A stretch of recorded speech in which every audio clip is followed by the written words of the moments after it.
கொஞ்சம் நேரம் ஒரு சின்ன வார்த்தை நம்ம தியானிக்க போகிறோம். அது உங்களோட வாழ்க்கைக்கு ஆசீர்வாதமாக அமையும் என்று நான் விசுவாசிக்கிறேன். எடுத்துக்கொள்ளுங்க, ஏசாயாவின் புத்தகம் 10ஆம் அதிகாரத்தை திருப்பிக் கொள்ளுங்க. ஏசாயாவின் புத்தகம் 10ஆம் அதிகாரத்தை திருப்பிக் கொள்ளுங்க. ஏசாயாவின் புத்தகம் 10ஆம் அதிகாரம் ஒரு வசனம் அது நம்ம பார்க்க போகிறோம். 27வது, உங்களுக்கு எல்லாருக்கும் தெரிஞ்ச வசனம் தான். 27வது வசனம், ஏசாயா 10:27. அந்நாளில் உன் தோளில் நின்றும் அவன் சுமையும், உன் கழுத்தில் நின்று அவன் நுகவும் நீக்கப்படும். அபிஷேகத்தின் நுகம் என்பதில் தப்பு தான். அபிஷேகத்தினால் நுகம் முறிந்து போகும். அபிஷேகத்தின் நுகம் என்று சொல்லி அங்கே வேல்ஸ் கொஞ்சம் தப்பாக இருந்தாலும் கூடி, ஆனால் என்னோட பைபிள் கரெக்டாக இருக்குது. அபிஷேகத்தினால் நுகம் முறிந்து போகும். இதை குறித்து நான் கொஞ்சம் நேரம் கூட பேச ஆசைப்படுகிறேன். இதை குறித்து பல தெளிவான செய்தி நீங்கள் கேட்டிருக்கலாம். உங்களுடைய போதகர்கள் எல்லாம் நல்லா பேசக்கூடியவங்க தான், நல்ல அனுபவம் உள்ளவங்க கூட தான், வேதத்தில் தேர்ந்தவங்க தான். ஆனாலும் இன்னைக்கு உங்களுக்கு என்ன பேச வேண்டும் என்று நான் கர்த்தருடைய சமூகத்தில் கேட்கும் பொழுது அவர் எனக்கு கொடுத்ததே நான் உங்களுக்கு கொடுக்க வந்திருக்கிறேன். இது நீங்கள் ஜெபத்தோடு உண்மையாக ஏற்றெடுக்கிறது உண்டானால் உங்களோட வாழ்க்கை ரொம்ப ஆசீர்வாதமாய் மாறும். இன்னைக்கு அபிஷேகத்தை குறித்து கொச்சப்படுத்தி பேசுகிற ஆட்கள் இருக்கிறாங்க. அபிஷேகத்தை வேறு பல கோணத்தில் பயன்படுத்துகிற ஆட்கள் இருக்கிறாங்க. அந்த சின்ன அபிஷேகம் வந்த உடனே தீர்க்கதரிசிகளாக மாறுறாங்க. அது கள்ள தீர்க்க தரிசனமாய் பேசுகிறது. அது பல கோணத்தில் பல ரீதியில் மக்கள் பயன்படுத்துறதை பார்க்கிறோம். தேவனுடைய அந்த அபிஷேகம் என்பது ஒரு சாதாரணப்பட்டது அல்ல. உங்களுக்கு தெரியும், காட்டில் ஆடுகளுக்கு பின்பாக அலைந்த தாவீதை அழைத்து இவனை அபிஷேகம் பண்ணுக என்று சொல்லி அவன் சிரசில் அபிஷேகத்தை ஊற்றின பிற்பாடு, அந்த தைலத்தை ஊற்றின பிற்பாடு தேவன் அவனை எப்படி நடத்தினார், அவனை எப்படி ஆசீர்வதித்தார், எப்படி உயர்த்தினார், அவனுடைய எதிர்காலங்கள் எப்படி இருந்தது என்பதை பார்க்கும் பொழுது மிக மிக மகிமையாக நீங்க அங்க பார்க்க முடியும். ஆனால் அதில் ஒரு பெரிய ரகசிய, ஒரு மர்மம் மறைந்திருக்கிறது. கேட்டா, அபிஷேகத்துக்கு முந்தி தாவீதுக்கு இருந்த பிரச்சனைகள் வேறு, அபிஷேகம் பண்ணப்பட்ட பிற்பாடு இருந்த பிரச்சனைகள் வேறு. அபிஷேகத்துக்கு முன்னே சொல்ல போனா அந்த அளவுக்கு வந்து அவனுக்கு பிரச்சனை இல்லை. ஆனால் அபிஷேகத்துக்கு பிற்பாடு அவனுக்கு அந்த பிரச்சனைகள் சாதாரணமானது அல்ல. கர்த்தருக்கு ஸ்தோத்திரம். அப்படியானால் தேவனுடைய அபிஷேகம் யாருக்கு கிடைக்கிறது? ஒருவன் ஜலத்தினால ரட்சிக்கப்பட்டவன் ஸ்நானப்பட்டு அவன் தேவனுடைய பிள்ளையாக பிறந்த பிற்பாடு தான் அந்த அபிஷேகம். யோவான் சொல்லுகிறார், நான் உங்களுக்கு ஜலத்தினால ஸ்நானத்தை கொடுக்கிறேன், எனக்கு பின்னாடி ஒருவர் வருகிறார், அவர் உங்களுக்கு அக்கினியினால ஞான ஸ்நானத்தை கொடுப்பார். ஒருவன் ஜலத்தினாலும் ஆவியினாலும் பிறந்தாத்தான் எங்க போக முடியும்? பரலோக ராஜ்யத்துக்கு போக முடியும்.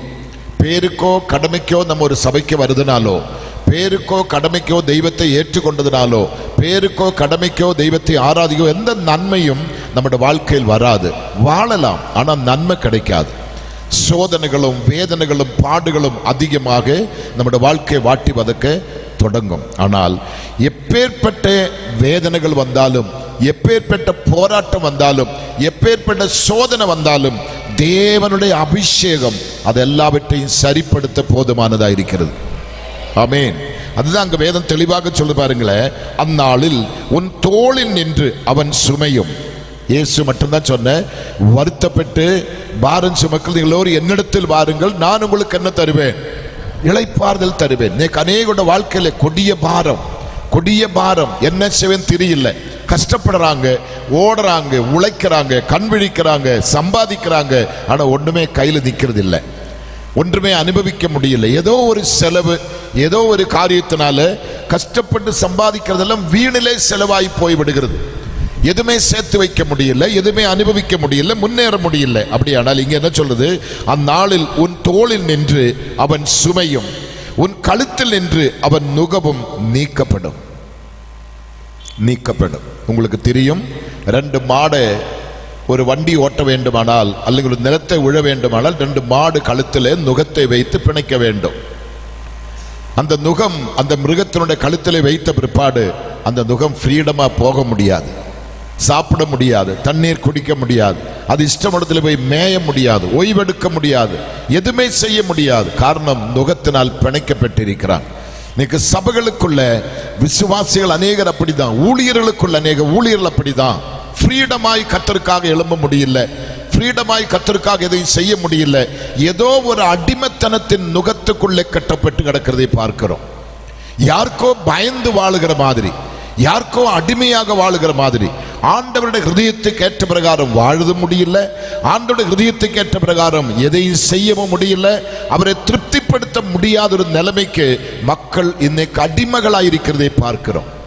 அப்படிப்பட்ட குடும்பங்கள் செழிக்க முடியாது, அப்படிப்பட்ட சபைகள் செழிக்க முடியாது.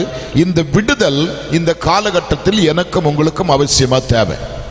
அப்ப அந்த நுகம் நம்முடைய கழுத்தில் இருக்கும் பொழுது குனிந்துதான் நிற்க முடியும், நிமிர முடியாது. ஒரு பெரிய பார சுமை நம்ம தலைமையில் இருக்குது, அல்லங்கள் கழுத்தில் ஒரு நுகம் இருந்தால் நிமிர முடியாது, கூனி ஒடுங்கி போறதை பார்க்கிறோம். இயேசு ஊழியம் செய்கிற காலகட்டத்தில் 18 வருஷமா கூனியான ஒரு பெண்ணை இயேசு சந்திக்க நீங்க பார்க்கிறீங்க. அவளால் நிமிர முடியல. அவளோட பேரே பைபிள் கூனின்னு தான் எழுதியிருக்கிறான். அவளுக்கு நல்ல பேர் இருந்திருப்பாங்க, ஆனா அந்த கூனு வந்த பிற்பாடு பேர் மாறிட்டு பைபிளிலே கூனின்னு தான் எழுதி வச்சிருக்கிறாங்க. ஆனா இயேசு அவளை சந்திக்கும் பொழுது, அல்லது இயேசுவை பார்க்க அவள் வந்த பொழுது, அல்லது இயேசு அவளை தொட்ட மாத்திரத்தில் அடுத்த நிமிஷமே அந்த கூன் அவளை விட்டு மாறி அவள் எழும்பி நிமிர்ந்து நிற்கிறதை பார்க்கிறோம். நான் விசுவாசிக்கிறேன், இந்த கன்வென்ஷனுடைய 2ஆம் நாள் பகல் கூட்டத்தில் இங்கே கூனி இருக்கிற அநேகரை கர்த்தர் நிமிர செய்ய போகிறார். இந்த சபையை கர்த்தர் நிமிர செய்ய போகிறார். இந்த பிரதேசத்தில், இந்த வட்டாரத்தில் மற்றுள்ள எல்லா சபைகளை காட்டிலும் இந்த சபை சோபிக்க, பிரகாசிக்க ஒரு தலை சிறந்த ஒரு ஊழியம் இங்கே கர்த்தர் நமக்கு வைத்திருக்கிறார். அது உங்களை கொண்டுதான் கர்த்தர் செய்ய வைக்க போறாங்க. இந்த சபையின் மக்களை கொண்டுதான் கர்த்தரை செய்ய வைக்க போறாங்க. இங்கே உள்ள ஊழியக்காரர்களை கொண்டுதான் கர்த்தரை செய்ய வைக்க போறாங்க. அப்படியானால் இந்த ரகசியத்தை நம்ம புரிந்து கொள்ள வேண்டும். ஏன் என்னால் நிமிர முடியல, ஏன் என்னால் இதை செய்து சாதிக்க முடியல, ஏன் எனக்கு ஆண்டவருக்காக நான் வாழ முடியல? ஏதோ ஒரு கட்டுக்குள்ள, ஏதோ ஒரு அடிமைத்தனத்துக்குள்ள, ஏதோ ஒரு பாவத்துக்குள்ள, ஏதோ ஒரு சாபத்துக்குள்ள, ஏதோ ஒரு கொடுமைக்குள்ள. கடமைக்கு பைபிள் படித்து எதையும் சாதிக்க முடியாது, கடமைக்கு ஜெபித்தும் எதையும் சாதிக்க முடியாது. ஜெபிக்கிறதும் பைபிள் படிக்கிறதும் தேவனோடு உள்ள வாழ்க்கையும் அவருக்காக செய்கிறதும் அவருக்காக கொடுக்கிறதும் எல்லாமே வித்தியாசமா இருக்கணும். ஆண்டவருடைய சமூகத்தில் ஃப்ரீடமாய் நம்மளை விட்டு கொடுக்கணும். அவருடைய சித்தம் செய்வதற்காக நம்மளை சமர்ப்பித்து விட்டு கொடுக்கும்போதுதான் அவருடைய வல்லமை நீங்க அனுபவிக்க முடியும், அவருடைய விடுதலை நீங்க அனுபவிக்க முடியும். இங்கே கர்த்தர் சொல்றாங்க பாருங்களேன், கர்த்தருக்கு ஸ்தோத்திரம் உண்டாவதாக. அந்த நாளில் உன் தோளில் நின்றும் அவன் சுமையும், உன் கழுத்தில் நின்றும் அவன் நுகமும் நீக்கப்படும்.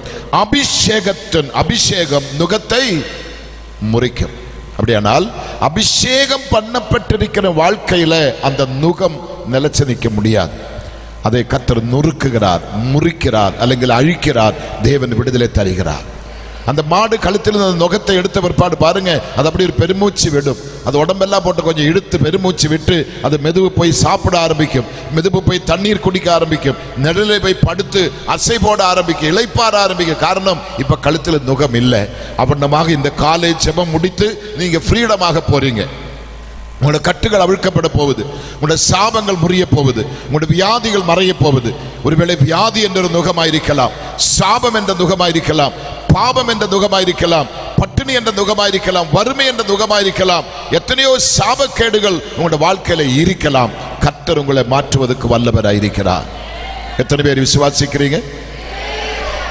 எத்தனை பேர் விசுவாசிக்கிறீங்க?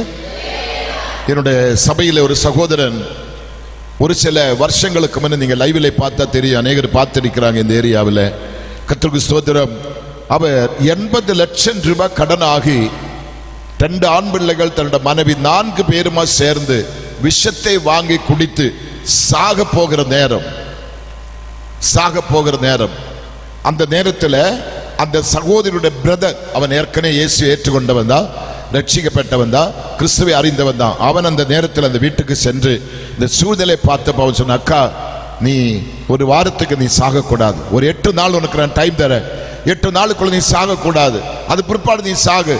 அந்த காரியத்தில் நானே பார்த்துக்கிறேன், நீ இப்ப சாகக்கூடாதுன்னு சொல்லும்போது, ஏடா நான் சாகக்கூடாது, என்னால் ஒரு நிமிஷம் கூட இருக்க முடியல, கடைக்காரங்க வந்து வீட்டை சுத்தி நிற்கிறாங்க, பதில் சொல்ல முடியாது, அவனுடைய அடி வாங்கி அவனுடைய சித்திரவாதத்தை பண்ண அனுபவிக்கிறதை காட்டிலும் நாங்களே செத்து போயிடுறேன், எங்களை சகாய்க்கிறதுக்கு யாருமே இல்லை என்று அவள் புலம்ப ஆரம்பித்தார். அவன் கட்டாயப்படுத்தி அவன் சொன்ன, நீ வந்து எங்க சபையில் எங்க அப்பாவை வந்து பாருன்னு சொல்லியிருக்கிறான். அங்க எல்லாரும் எங்களை அப்பா தான் கூப்பிடுவாங்க, எங்க அப்பாவை வந்து பாரு, உனக்கு கட்டாயம் விடுதலை கிடைக்கும். அவள் கிறிஸ்து யாரும் தெரியாத பெண், கவுண்டர் ஃபேமிலி, கவுண்டர் ஜாதி, இயேசு கிறிஸ்து யாரும் தெரியாது. ஆனாலும் தம்பியுடைய அந்த தொல்லை தாங்க முடியாம இவங்க புருஷனும் மனைவியும் பிள்ளைகளை வீட்டில் விட்டுட்டு 2 பேருமாக சர்ச்சுக்கு வந்திருக்கிறாங்க. சர்ச்சுக்குள்ள ஏறல, சர்ச்சு வாசல்லே நின்றுட்டு இருக்குது. எத்தனையோ பேர்கள் போய் அவங்களை கூப்பிடுறேன், இல்லை நாங்கள் உள்ள வரமாட்டேன், நாங்கள் இங்கே நிற்கிறேன் சொன்னேன். அவன் தம்பி கூப்பிடுற, வாங்க அக்கா, வாங்க மாமா, வரமாட்டான், வெளியில் நின்றுட்டாங்க. ஆனால் அன்னைக்கு நான் பேசுகிற வார்த்தை கர்த்தர் கிரியை செய்தார். அந்த வார்த்தை அவருடைய உள்ளத்தில் விழுந்தது.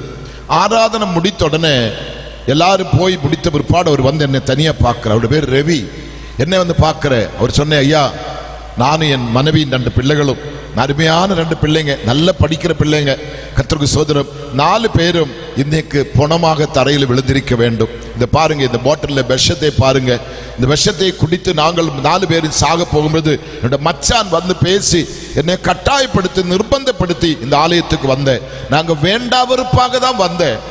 எவ்வளோ பேர் வந்து உள்ளே கூப்பிட்டு நாங்கள் வரல, ரோடுல தான் நின்னேன். ஆனா அப்படி வேண்டாவருப்பா ரோடு என்னோடு இயேசு பேசினாரா? ஒரு ஆமீன் சொல்ல மாட்டீங்களா? யாரு பேசினாரா? இயேசு பேசினாரா? கர்த்தருக்கு ஸ்தோத்திரம்.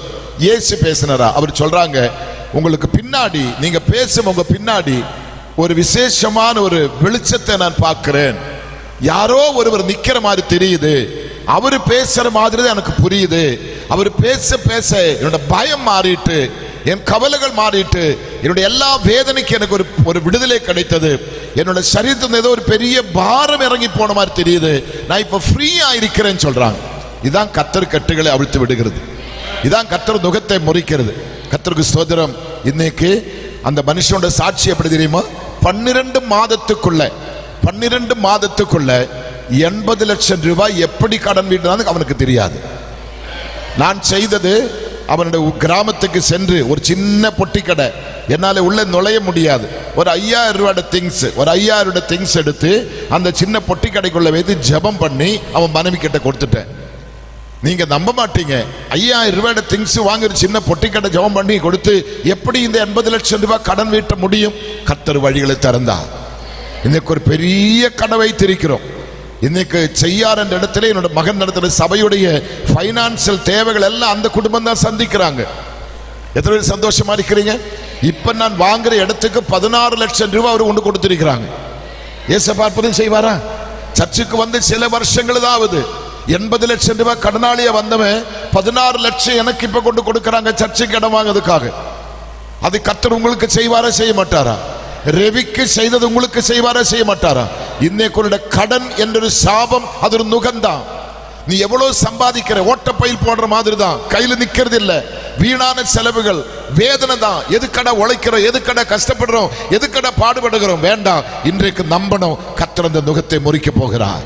அந்த சுமையை இன்றைக்கு உன் கழுத்தை விட்டு கர்த்தர் எடுக்க போகிறார். ஒரு அற்புதத்தை தேவன் இன்றைக்கு உங்களுக்கு செய்வதற்கு வல்லவராய் இந்த இடத்தில் அவர் செயல்பட்டு கொண்டே இருக்கிறார். வேகமாக 9ஆம் அதிகாரத்தினுடைய 4வது வசனம் என்ன சொல்றது பாருங்க. 9ஆம் அதிகாரத்தினுடைய 4வது வசனம். நடந்தது போல அவர்கள் சுமந்த நுகத்தடியையும் அவர்கள் தோளின் மீதியானுடைய நாட்களில் நடந்தது போல அவர்கள் சுமந்த நுகத்தடியையும் அவர்கள் தோளின் மேலிருந்த மிலாற்றையும் தோளின் மேல் இருந்த மிலாற்றையும் அவர்கள் ஆளோட்டியின் கோலையும் முறித்து போட்டீர். இன்னைக்கு கர்த்தர் செய்வான். எத்தனை பேர் விசுவாசிக்கிறீங்க? நம்புறீங்களா? நான் இறங்கி வந்து உங்க வியாதிக்காக கை வைக்கணும், பிரச்சனைக்காக வைக்கணும் அவசியம் இல்லை. இந்த வசனம் தான் கிரியை செய்யும். அவர் வசனத்தை அனுப்பி விடுவிக்கிற கர்த்தரா இருக்கிறார். வசனத்தை அனுப்பி விடுவிக்கிற கர்த்தர். எத்தனை பேர் விசுவாசிக்கிறீங்க? எத்தனை பேர் விசுவாசிக்கிறீங்க? ஏசப்பா செய்வாரா? ஏசப்பா இங்க என்ன சொல்லுகிறார் பாருங்களேன். கர்த்தருக்கு ஸ்தோத்திரம். மீதியானியரின் நாளில் நடந்தது போல அவர்கள் சுமந்த நுகத்தடியையும் அவர்கள் தோளின் மேல் இருந்த மிலாற்றையும் அவர்கள் ஆளோட்டியின் கோலையும் முறித்து போட்டி. போடுவேன் நல்ல, போட்டார் நல்ல, போட்டீர். எத்தனை பேர் விசுவாசிக்கிறீங்க? அப்படியான இந்த காலேஜ் செக்ஷனில் இந்த ஜெப நேரத்தில் நான் பேச ஆரம்பித்த பிறகு நீங்க ஃப்ரீடம் ஆயிட்டீங்க. எத்தனை பேர் விசுவாசிக்கிறீங்க? கர்த்தர் அதை முறித்து போட்டார், அந்த நுகத்தை கர்த்தர் அடித்து போட்டார், உடைத்து போட்டார். நீங்க இப்ப குனிந்து நிற்கிற மாட்டி அல்ல, நிமிர போகிறார்கள். எங்கெல்லாம் உங்களை தலை குனிய வைத்தேனோ அங்கெல்லாம் கர்த்தர் உங்களை தலை நிமிர செய்ய போகிறார். நம்புறீங்களா? எங்கெல்லாம் தலை குனிக்க வைத்தேனோ அங்கெல்லாம் கர்த்தர் உங்களை தலை நிமிர வைக்க போகிறார். கர்த்தர் உங்களை நிமிர செய்கிற கர்த்தர், வாழ வைக்கிற கர்த்தர், அவர் உங்களை கனி கொடுக்க வைக்கிற கர்த்தர், பாதுகாக்கிற கர்த்தர். அவர் உங்களை நிச்சயமாக நடத்துவார். ஒரு குறையும் ஒரு கேடும் உங்களோட வாழ்க்கையில் வந்து நீங்கள் வேதனைப்பட கர்த்தர் அனுமதிக்க மாட்டார். மீதியான நாட்களில் நடந்தது போல அவர்கள் சுமந்து நுகத்தடியையும் அவர்கள் தோளில் மேல் இருந்த மிலாற்றையும் அவர்கள் ஆலோட்டிகளின் கோலையும் முறித்து போட்டீர். ஆமென். இப்ப அந்த சுமை உங்க கழுத்தில் இல்லை, அந்த நுகம் உங்களோட கழுத்தில் இல்லை, அந்த கட்டு உங்க கழுத்தில் இல்லை, அந்த பாவம் உங்களோட கழுத்தில் இல்லை. 14ஆம் அதிகாரத்துக்கு வாங்க வேகமாக. ஏசாயா 14ஆம் அதிகாரம், சீக்கிரமாக நான் முடிக்கிறேன். 14ஆம் அதிகாரம் 25, 26, 27 வசனம் என்ன சொல்லுது பாருங்க. மலையின் மேல் அவனை மிதித்து போடுவேன், அப்பொழுது அவனுடைய நுகம் அவர்கள் மேலிருந்து விலகி அவனுடைய சுமை அவர்கள் தோளில் இருந்து நீங்கும். தேசம் அனைத்தின் மேலும் நிர்ணயிக்கப்பட்ட யோசனை இதுவே. எவ்வளவு தெளிவாக ஆண்டோட வார்த்தை இங்க சொல்லப்படுகிற பாருங்களேன். அசிரியனை என் தேசத்திலே முறித்து, அசிரியனை என் தேசத்திலே முறித்து. உங்க குடும்பத்துக்கு விரோதமா பாஸ்டர், உங்களுடைய சபைக்கு விரோதமா, மக்களை உங்களோட குடும்பத்துக்கு விரோதமா, உங்களோட சரீரத்துக்கு விரோதமா செயல்படுகிறவனை இன்னைக்கு கர்த்தர் முறிக்கிறாங்க. இன்னைக்கு அவனோட சாப்டர் க்ளோஸ். இனி அவனுடைய காரியங்கள் ஒன்றுமே வாய்க்காது. தீர்க்க தரிசனமாக நான் பேசுறேன். இன்னும் உனக்கு அது வாய்க்காது, இன்னும் உனக்கு அது பலிக்காது. உன்னை ஒன்றுமே செய்ய முடியாது. உன்னை அழிக்க பார்த்திருக்கலாம், உன்னை இந்த தேசத்தோடு துரத்த பார்த்திருக்கலாம், நீ எழும்ப கூடாதுன்னு பார்த்திருக்கலாம், விளக்கை ஊதி அணைக்க வந்திருக்கலாம், உனக்கு பல குழிகளை குளித்திருக்கலாம், கண்ணிகளை வைத்திருக்கலாம், வலைகளை வைத்திருக்கலாம். ஒன்றுமே உன்னை சேதப்படுத்த முடியாது. ஆமீன். என் ஆண்டவர் பேசின வார்த்தை பாருங்களேன். ஆமீன். கர்த்தருக்கு ஸ்தோத்திரம். படி மக்கள், இந்த வார்த்தை படிங்க. என் தேசத்திலே முறித்து, அசிரியனை என் தேசத்திலே முறித்து, என் மலைகளின் மேல் அவனை என் மலையின் மேல் அவனை மிதித்து போடுவேன். அவனை முறிக்கிறது மாத்திரமல்ல, என் மலையின் மேல் இன்னைக்கு அவர் காலால மிதித்து போட போகிறார்.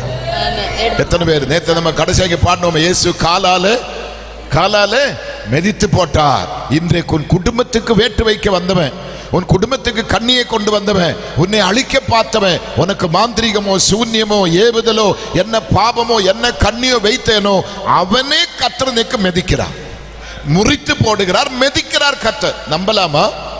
எல்லாருக்கும் கிடைக்காதுங்க, நம்புறவங்களுக்கு மட்டும்தான் கிடைக்கும், விசுவாசிக்கிறவங்களுக்கு மட்டும்தான் கிடைக்கும். இந்த வசனத்தை நாங்கள் பேசும்பொழுது இது கர்த்தரோடு பேசுகிறார், இது எனக்கு தான், எனக்காக தான், எனக்கு தான், எனக்காக தான் என்று ஆவலோடு கேட்டு விசுவாசிக்கிறவங்களுக்கு மட்டும்தான் இது அப்படி சம்பவிக்கும், அல்லாதவங்களுக்கு சம்பவிக்காது. ஆமென். அல்லாதவங்களுக்கு சம்பவிக்காது. விசுவாசிக்கலாமா? நம்பலாமா? என்னுடைய சர்ச்சு பக்கத்தில் சின்ன ஒரு மனுஷன் ஒரு ஷெட்டு போட்டிருந்தான், பேர் மனோகரன். அவனே ஒரு கூட்டம் ஆட்கள் பணத்தை கொடுத்து, அவன் நல்ல மனுஷன்தான், ஒரு கூட்டம் ஆட்கள் கூப்பிட்டு பணத்தை கொடுத்து, இந்த மலையாளத்துக்கார் நீங்க இருக்கக்கூடாது, அவனை நீ க்ளோஸ் பண்ணணும்னு சொல்லி ஏதோ மாந்திரீகம் செய்து 22 நாட்டுக்கோழி முட்டை, நாடன் கோழி முட்டை என் மனைவி கையில கொண்டு கொடுக்குற 22 நாடன் கோழி முட்டை. அங்க நாட்டுக்கோழி முட்டை கிடைக்காது. என் மனைவிக்கு இது கிடைச்சி ரொம்ப சந்தோஷம். காலமே கொஞ்சம் பாலில் இது அடிச்சு கொடுக்கலாமே என்று சொல்லி எங்க வீட்டில் அப்போ பிரபுன்னு ஒரு தம்பி தான் சமையல் வேலை செய்யறான். அவன் கையிலே கொண்டு கொடுத்து, மக்களை இது ஃப்ரிட்ஜில் வச்சிருங்க, அப்பாவுக்கு தினமும் காலமே எழும்பும்போ 1 டம்ளர் பால் ஒரு முட்டை போட்டு அடிச்சு நல்லா கொடு, வேற யாருக்குமே இது கொடுக்க கூடாதுன்னு சொல்லி அவங்ககிட்ட ஒப்படைச்சிருக்கிறான். அவனும் அது வாங்கி கொண்டு ஃப்ரிட்ஜ் ஷெல்ஃபில் முட்டை வைக்கிற இடத்துல அது வச்சிருந்தோம். காலமே 4 மணிக்கு அந்த ஃப்ரிட்ஜ் போய் திறக்கிற, அந்த 22 முட்டையும் கீழே விழுந்து உடஞ்சி போச்சு. எங்க வீட்டில் இன்னும் 2 ஃப்ரிட்ஜ் இருக்குது, இதுவரைக்கும் ஒரு முட்டையும் கூட கீழே விழுந்த கிடையாது. ஆனா 22 முட்டையும் கீழே விழுந்தப்போ பையனுக்கு கை கால் ஆடுது. ஐயோ, இது அப்பா கொடுத்த முட்டை, அம்மாவுக்கு என்ன பதில் சொல்ல தெரியும் சொல்லி அவன் வந்து அம்மான்னு கூப்பிடுற, அது போய் பார்க்கும்போது 22 முட்டை அங்க கிடக்குது. அவன் சொன்ன, மஞ்சக்கரு மட்டும் எடுத்துடா, அப்பாவுக்கு பொரிச்சு கொடுக்கலாம். மஞ்சக்கரு எடுக்க போன ஆண்டு சொல்றாங்க, தொடக்கூடாது, எடுக்கக்கூடாது, இது கொடுமையான ஆபத்துக்குள்ளே போகுது. அதை அப்படியே வாரி எடுத்து ரோட்டிலே போடும்போது அப்பாவி ரெண்டு தெருநாய்க்கள் அங்கே கடிச்சு விளையாடி கொஞ்சிட்டு இருக்கிறேன். இந்த 22 முட்டை அந்த நாய்ங்க சாப்பிட்டேன். 1 மணி நேரம் தான். அந்த பிரபு வந்து எங்களை கூப்பிட்டு, அப்பா கொஞ்சம் வெளியே வாங்கப்பா. நாங்கள் போய் பார்க்குறேன், அந்த 2 நாய்க்களும் கரங்கி ரத்தம் கக்கி அங்கே விழுந்து சுருண்டு செத்து போயிட்டேன். இந்த நாய் இன்னும் கொக்கரிச்சுட்டு தான் இருக்கிறேன். இந்த நாயை ஒன்றும் செய்ய முடியாது. உனக்கு விரோதமாக எழும்புகிற எந்த ஆயுதமும் வாய்க்காதே போகும். எந்த மாந்திரி உனக்கு பலிக்காது, எந்த சூன்யம் உனக்கு பலிக்காது. கர்த்தருடைய வாக்குத்தத்தம் இது. உன்னை ஒன்று செய்ய முடியாது. நம்பலாமா? எங்க சர்ச்சில் ஒருத்தர் வர ஆரம்பிச்சேன். நல்ல ஒரு எஜுகேட்டட், நல்ல ஒரு government employees, husband and wife, நல்ல மனுஷன், நல்ல பணம் கொடுக்கக்கூடிய ஆளு. அவர் தொடர்ந்து வந்துட்டே இருக்கிறார். கவுண்டர்ல பேர் எழுதுவாங்க. புதுசாக வர்றவங்களுக்கு பின்னாடி கவுண்டர்ல உட்கார்ந்த ஆட்கள் பேர் எழுதுவாங்க. அவங்களெல்லாம் நோட் பண்ணுவாங்க. அப்போ அந்த சகோதரர் சொன்னேன், நான் என் மனைவி ஞானசாரனுக்கு ஆசைப்படுறேன். ஆனால் அப்பாவும் அம்மாவும் எங்கள் வீட்டுக்கு வந்து கால் வச்சு ஜெபம் பண்ணா தான் நாங்கள் ஞானசாரம் எடுப்பேன் சொன்னேன். பெரிய ஆஃபீஸர், பெரிய பணக்காரன், இஷ்டத்துக்கு பணம் கொடுப்பாங்க. கடைசி கவுண்டர் இருக்கிற அப்பா 3 மாசமா அவர் வந்துட்டு இருக்கிறாங்க. 3 மாசமா இதை தான் சொல்லிட்டு போறாங்க. ஒரு நாள் போயிட்டு வாங்கப்பா, அடுத்த மாசம் நமக்கு எல்லா மாசம் ஃபர்ஸ்ட் சண்டே ஞானஸ்நான ஆராதனை உண்டு. இந்த சண்டே நமக்கு ஞானஸ்நான ஆராதனை உண்டாங்க. கர்த்தருக்கு ஸ்தோத்திரம். ஆனால் அவங்க ரெடியா இருக்கிறாங்கப்பா. ஆனா நீங்களும் அம்மாவும் போனாத்தாப்பா அவன் ஸ்நானப்படுவாங்க சொன்னேன். நாங்க 2 பேரும் அந்த வீட்டுக்கு போனேன். பெரிய வீடு, நல்ல அழகா இருக்கிறாங்க, நல்ல படிச்சவங்க, கை நிறைய பணம், கை நிறைய சம்பாதிக்கிறவங்க. எங்களை நல்ல சோபா செட்டில் உட்கார வைத்து டீப்பாயில் 2 குப்பி கிளாஸில் நல்ல சுடுசுடா பசுவும் பால் காய்ச்சினது எங்க முன்னாடி கொண்டு வச்சுட்டேன். அவன் சொல்றான், இது எங்க வீட்டு பசு, நாங்க கறந்த பால், என் பொண்டாட்டி தான் இதை காய்ச்சினா சின்னதான் கொஞ்சம் தான் சுகர் போட்டிருக்கிற, லைட்டு சூடு தான் குடிங்க சொல்றேன். எங்க இடத்துல மறுபடியும் சொல்றேன், எங்க வீட்டு பசு, நான் தான் கறந்தேன், என் மனைவி தான் காய்ச்சினேன், கொஞ்சம் தான் சுகர் போட்டேன், சின்ன சூடு தான் குடிங்க சொன்னேன். அந்த டம்ளர் நான் கையில் எடுக்கிற, ஏசப்பா சொல்றான் அங்க வைன்னு சொல்றான். டம்ளர் எடுக்காத அங்க வை, பால் எடுக்காத அங்க வை. அப்படியே கீழே வச்சு, ஐயா குடிங்க ஐயா, குடிச்சிட்டு பேசலாம். இல்ல இதை குடிக்கிற என்று சொல்லி வைக்கிற. எங்கேன்னோ ஒரு பூனை வந்து அந்த கிளாஸை தட்டி 2 கிளாஸும் கிலோ நொறுங்கி போச்சு. அவன் புருஷனும் பொண்டாட்டி முறைச்சு பார்க்கறது, என்னடி அதிசயம், நம்ம வீட்டில் பூனை இல்லை, இந்த காலனி இந்த ஏரியாவில் ஒரு பூனை கிடையாது, எங்கே இந்த பூனை வந்தது, எப்படி இந்த பாலை தட்டி போட்டது என்று சொல்லி அவங்க புலம்புறாங்க. நான் சொன்னேன், அது போனது போட்டுங்க, பரவாயில்லை, அதை கொஞ்சம் கவலைப்படாதுங்க, நாங்களும் அவ்வளோ விரும்பி பால் குடிக்கிறது கிடையாது, விட்டுருங்க என்று சொல்லும்போது அவன் தேம்பி அழுதுட்டு சொல்றாங்க, இந்த பால் குடிச்சிருந்தா நீங்க வீட்டுக்கு போய் சேராது, விஷத்தை கலத்தி கொடுத்திருக்கிற பாலில். கர்த்தர் அற்புதம் செய்வாரா? உன்னை காக்கிறவர் உறங்குறதும் இல்லை, தூங்குறதும் இல்லை. அவன் சொல்றாங்க அது பூனை இல்ல, நீங்க கும்பிடுகிற தெய்வம் தான் பூனையா வந்தேன்னு அவன் சொல்றான். மறுபடி வந்து ரட்சிக்கப்பட்டு ஸ்நானப்பட்டு இப்ப சபையில பெரிய ஆளா இருக்கிறான். அவங்க மைக்கிலே வந்து சொல்லும்போது எங்களுக்கு இந்த மேட்டர் தெரியும். சபைக்கு எல்லாருக்கும், நாங்க சபைக்கு சொல்லல, அவங்களே வந்து மைக்கில் பேசுறாங்க. இந்த மனுஷனை இப்படி கொல்லுவதற்காக தான் நாங்கள் பிளான் போட்டேன். ஆனால் அவர் கும்பிடுற தெய்வம் உண்மையுள்ள தெய்வம். ஒரு பூனை ரூபத்திலே வந்தவரை காப்பாத்தினா செய்வாரா? விடுதலை தருவாரா? சொல்லுங்களேன், அற்புதம் நடக்குமா? அநேகர் சொல்லுவாங்க, பாஸ்டர் எங்களுக்கு யாரும் ஏதோ சூன்யம் செய்து வச்சிருக்கிறாங்க, ஏதோ மாந்திரிகம் செய்து, எது செய்தாலும் கையில நிக்கிறது இல்லை, எது செய்தாலும் நஷ்டம், எது எடுத்தாலும் நஷ்டம், எப்ப பார்த்தாலும் வியாதி, அப்படி இப்படி ஒரே பிரச்சனை, டென்ஷன், கோபம், எரிச்சல், சண்டை, யாரோ ஏதோ செய்திருக்கிறாங்க. நான் அதுக்கு என்ன பதில் சொன்னா, நமக்கு யாரும் செய்வன செய்யல, எனக்கு செய்வன நான் தான் செய்யறேன், உங்களுக்கு செய்வன நீங்க தான் செய்யறா. நேரத்துக்கு எழும்புறது இல்லை, நேரத்துக்கு பைபிள் படிக்கிறது இல்லை, நேரத்துக்கு ஜெபிக்கிறது இல்லை, ஆண்டவருக்கு ஊழியம் செய்யறது இல்லை, ஆண்டவருக்கு கொடுக்கிறது இல்லை, சபைக்கு ஒரு கடமைக்காக வந்து பேருக்காக வந்து ஒரு அட்டெண்டன்ஸுக்காக வந்து போய் கொண்டிருக்கிறோம். அவனுக்கு அவன் தன் சூன்யம் வைக்கிறது. நீ ஆண்டவரோடு இருந்து பாருங்க. 1 சங்கீதம் என்ன சொல்றது பாருங்க, துன்மார்க்கருடைய ஆலோசனை நடவாமலும், பாவிகள் வழி நில்லாமலும், பரிகாசக்கார் உட்கார்வதில் உட்காராமலும், கர்த்தருடைய வேதத்தில் பிரியமாயிருந்து இரவும் பகலும் தியானமாயிருக்கிற மனுஷன், இரவும் பகலும் தியானமாயிருக்கிற மனுஷன், எல்லாரும் சொல்லுங்க, அவன் யாரு? அவன் எப்படி இருப்பாரா? நீர்க்கால் ஓரமாய் நாட்டப்பட்டு தன் காலத்தில் தன் கனியை தந்து எப்படி இருப்பாரா? இலை உதிராத மரத்தை போல் இருப்பார். துன்மார்க்கன் அப்படி அல்ல, அவன் காற்று பதற்கடிக்கும் பதிரை போல் இருப்பார். ஆமீன். எத்தனை பேர் விசுவாசிக்கிறீங்க? ஆகையால் துன்மார்க்கன் நீதிமானுடைய சபையிலே நிலை நிற்கிறதுக்கு முடியாது. அப்படியான வாழ்க்கையில நீதான் உன்னை சீர்படுத்தணும். கடமைக்கு ஒரு ஸ்தோத்திரம், கடமைக்கு ஒரு சபை, கடமைக்கு சிலர் நினைக்கிறாங்க காணிக்க கொடுத்தா போதும் கர்த்தர் பார்த்துக்குவான். உன் காணிக்க கர்த்தருக்கு தேவையில்லை.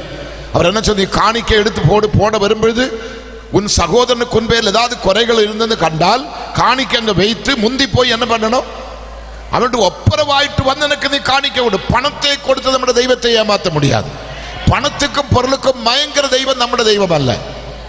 ஆமென். பணத்துக்கும் பொருளுக்கும் மயங்கிற தெய்வம் நம்முடைய தெய்வம் அல்ல. அப்படினால ஏதோ காசை கொடுத்துடலாம், பாஸ்டர் கொஞ்சம் பணம் கொடுத்துடலாம், இந்த கன்வென்ஷன் கொஞ்சம் பொறுப்படுத்திடலாம், 3 நாள் சோறு போட்டுடலாம், ஒரு காரியம் நடக்காது, ஒன்றும் நடக்காது. கர்த்தர் அங்கீகரிக்க வேண்டுமானால் அவருடைய வசனத்துக்கு கீழ்ப்படும். மறுபடியும் அந்த வசனத்துக்கு வா மக்களே. அடுத்த வசனம் படி, 26ஆம் வசனம் படிங்க. தேச மனத்தின் மேலும் நிர்ணயிக்கப்பட்ட யோசனை இதுவே, சகல ஜாதிகளின் மேலும் நீட்டப்பட்டிருக்கிற கையும் இதுவே.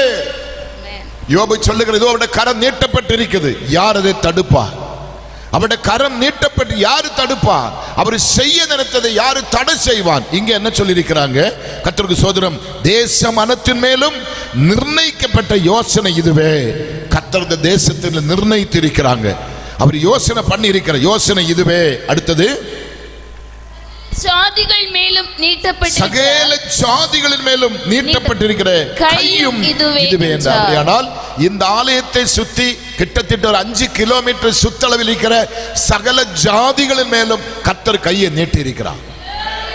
அந்த 5 கிலோமீட்டர் சுத்தளவில் இருக்கிற மக்கள் வேறு ஆவிக்குரிய சபைக்கு போகாதவர்கள் நம்ம சபையை தேடி வரப்போகிறார். இங்க இன்னுக்குரிய நாட்களுக்குள்ள பார்க்கிங் இடம் இல்லாம நீங்க தவிக்க போறீங்க. மக்களை உட்கார வைக்கிறதுக்கு நேற்று நான் பிள்ளைகிட்ட சொன்னேன், சீக்கிரமா ஃப்ரெண்டில் கட்ட சொல்லி இருக்கிறோம். கர்த்தர் இந்த இடத்தை விசாலமாக்க போகிறார். அநேகர் பிரமிக்கிற மாதிரி கர்த்தரை செய்வாராக. எத்தனை பேர் விசுவாசிக்கிறீங்க? எத்தனை பேர் நம்புறீங்க?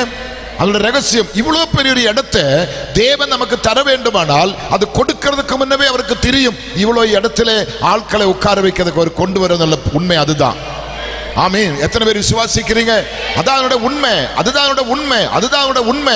கர்த்தர் செய்வான். எத்தனை பேர் விசுவாசிக்கிறீங்க? தேவரதை செய்வான். எத்தனை பேர் விசுவாசிக்கிறீங்க? கர்த்தர் செய்வான். எத்தனை பேர் விசுவாசிக்கிறீங்க?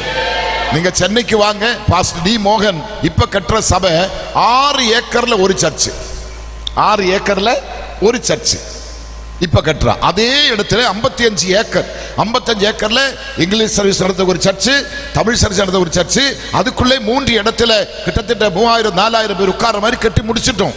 அது இல்லாம 25,000 மெம்பர்ஸ் ஒரே டைமில் உட்கார்ந்து ஆராதிக்கிற மாதிரி இப்ப சர்ச்சோட வேலை முடிய போகுது. சர்ச்சோட வேலை முடிய போகுது. 55 ஏக்கருக்குள்ள சர்ச்சு ஏசப்ப செய்வாரா?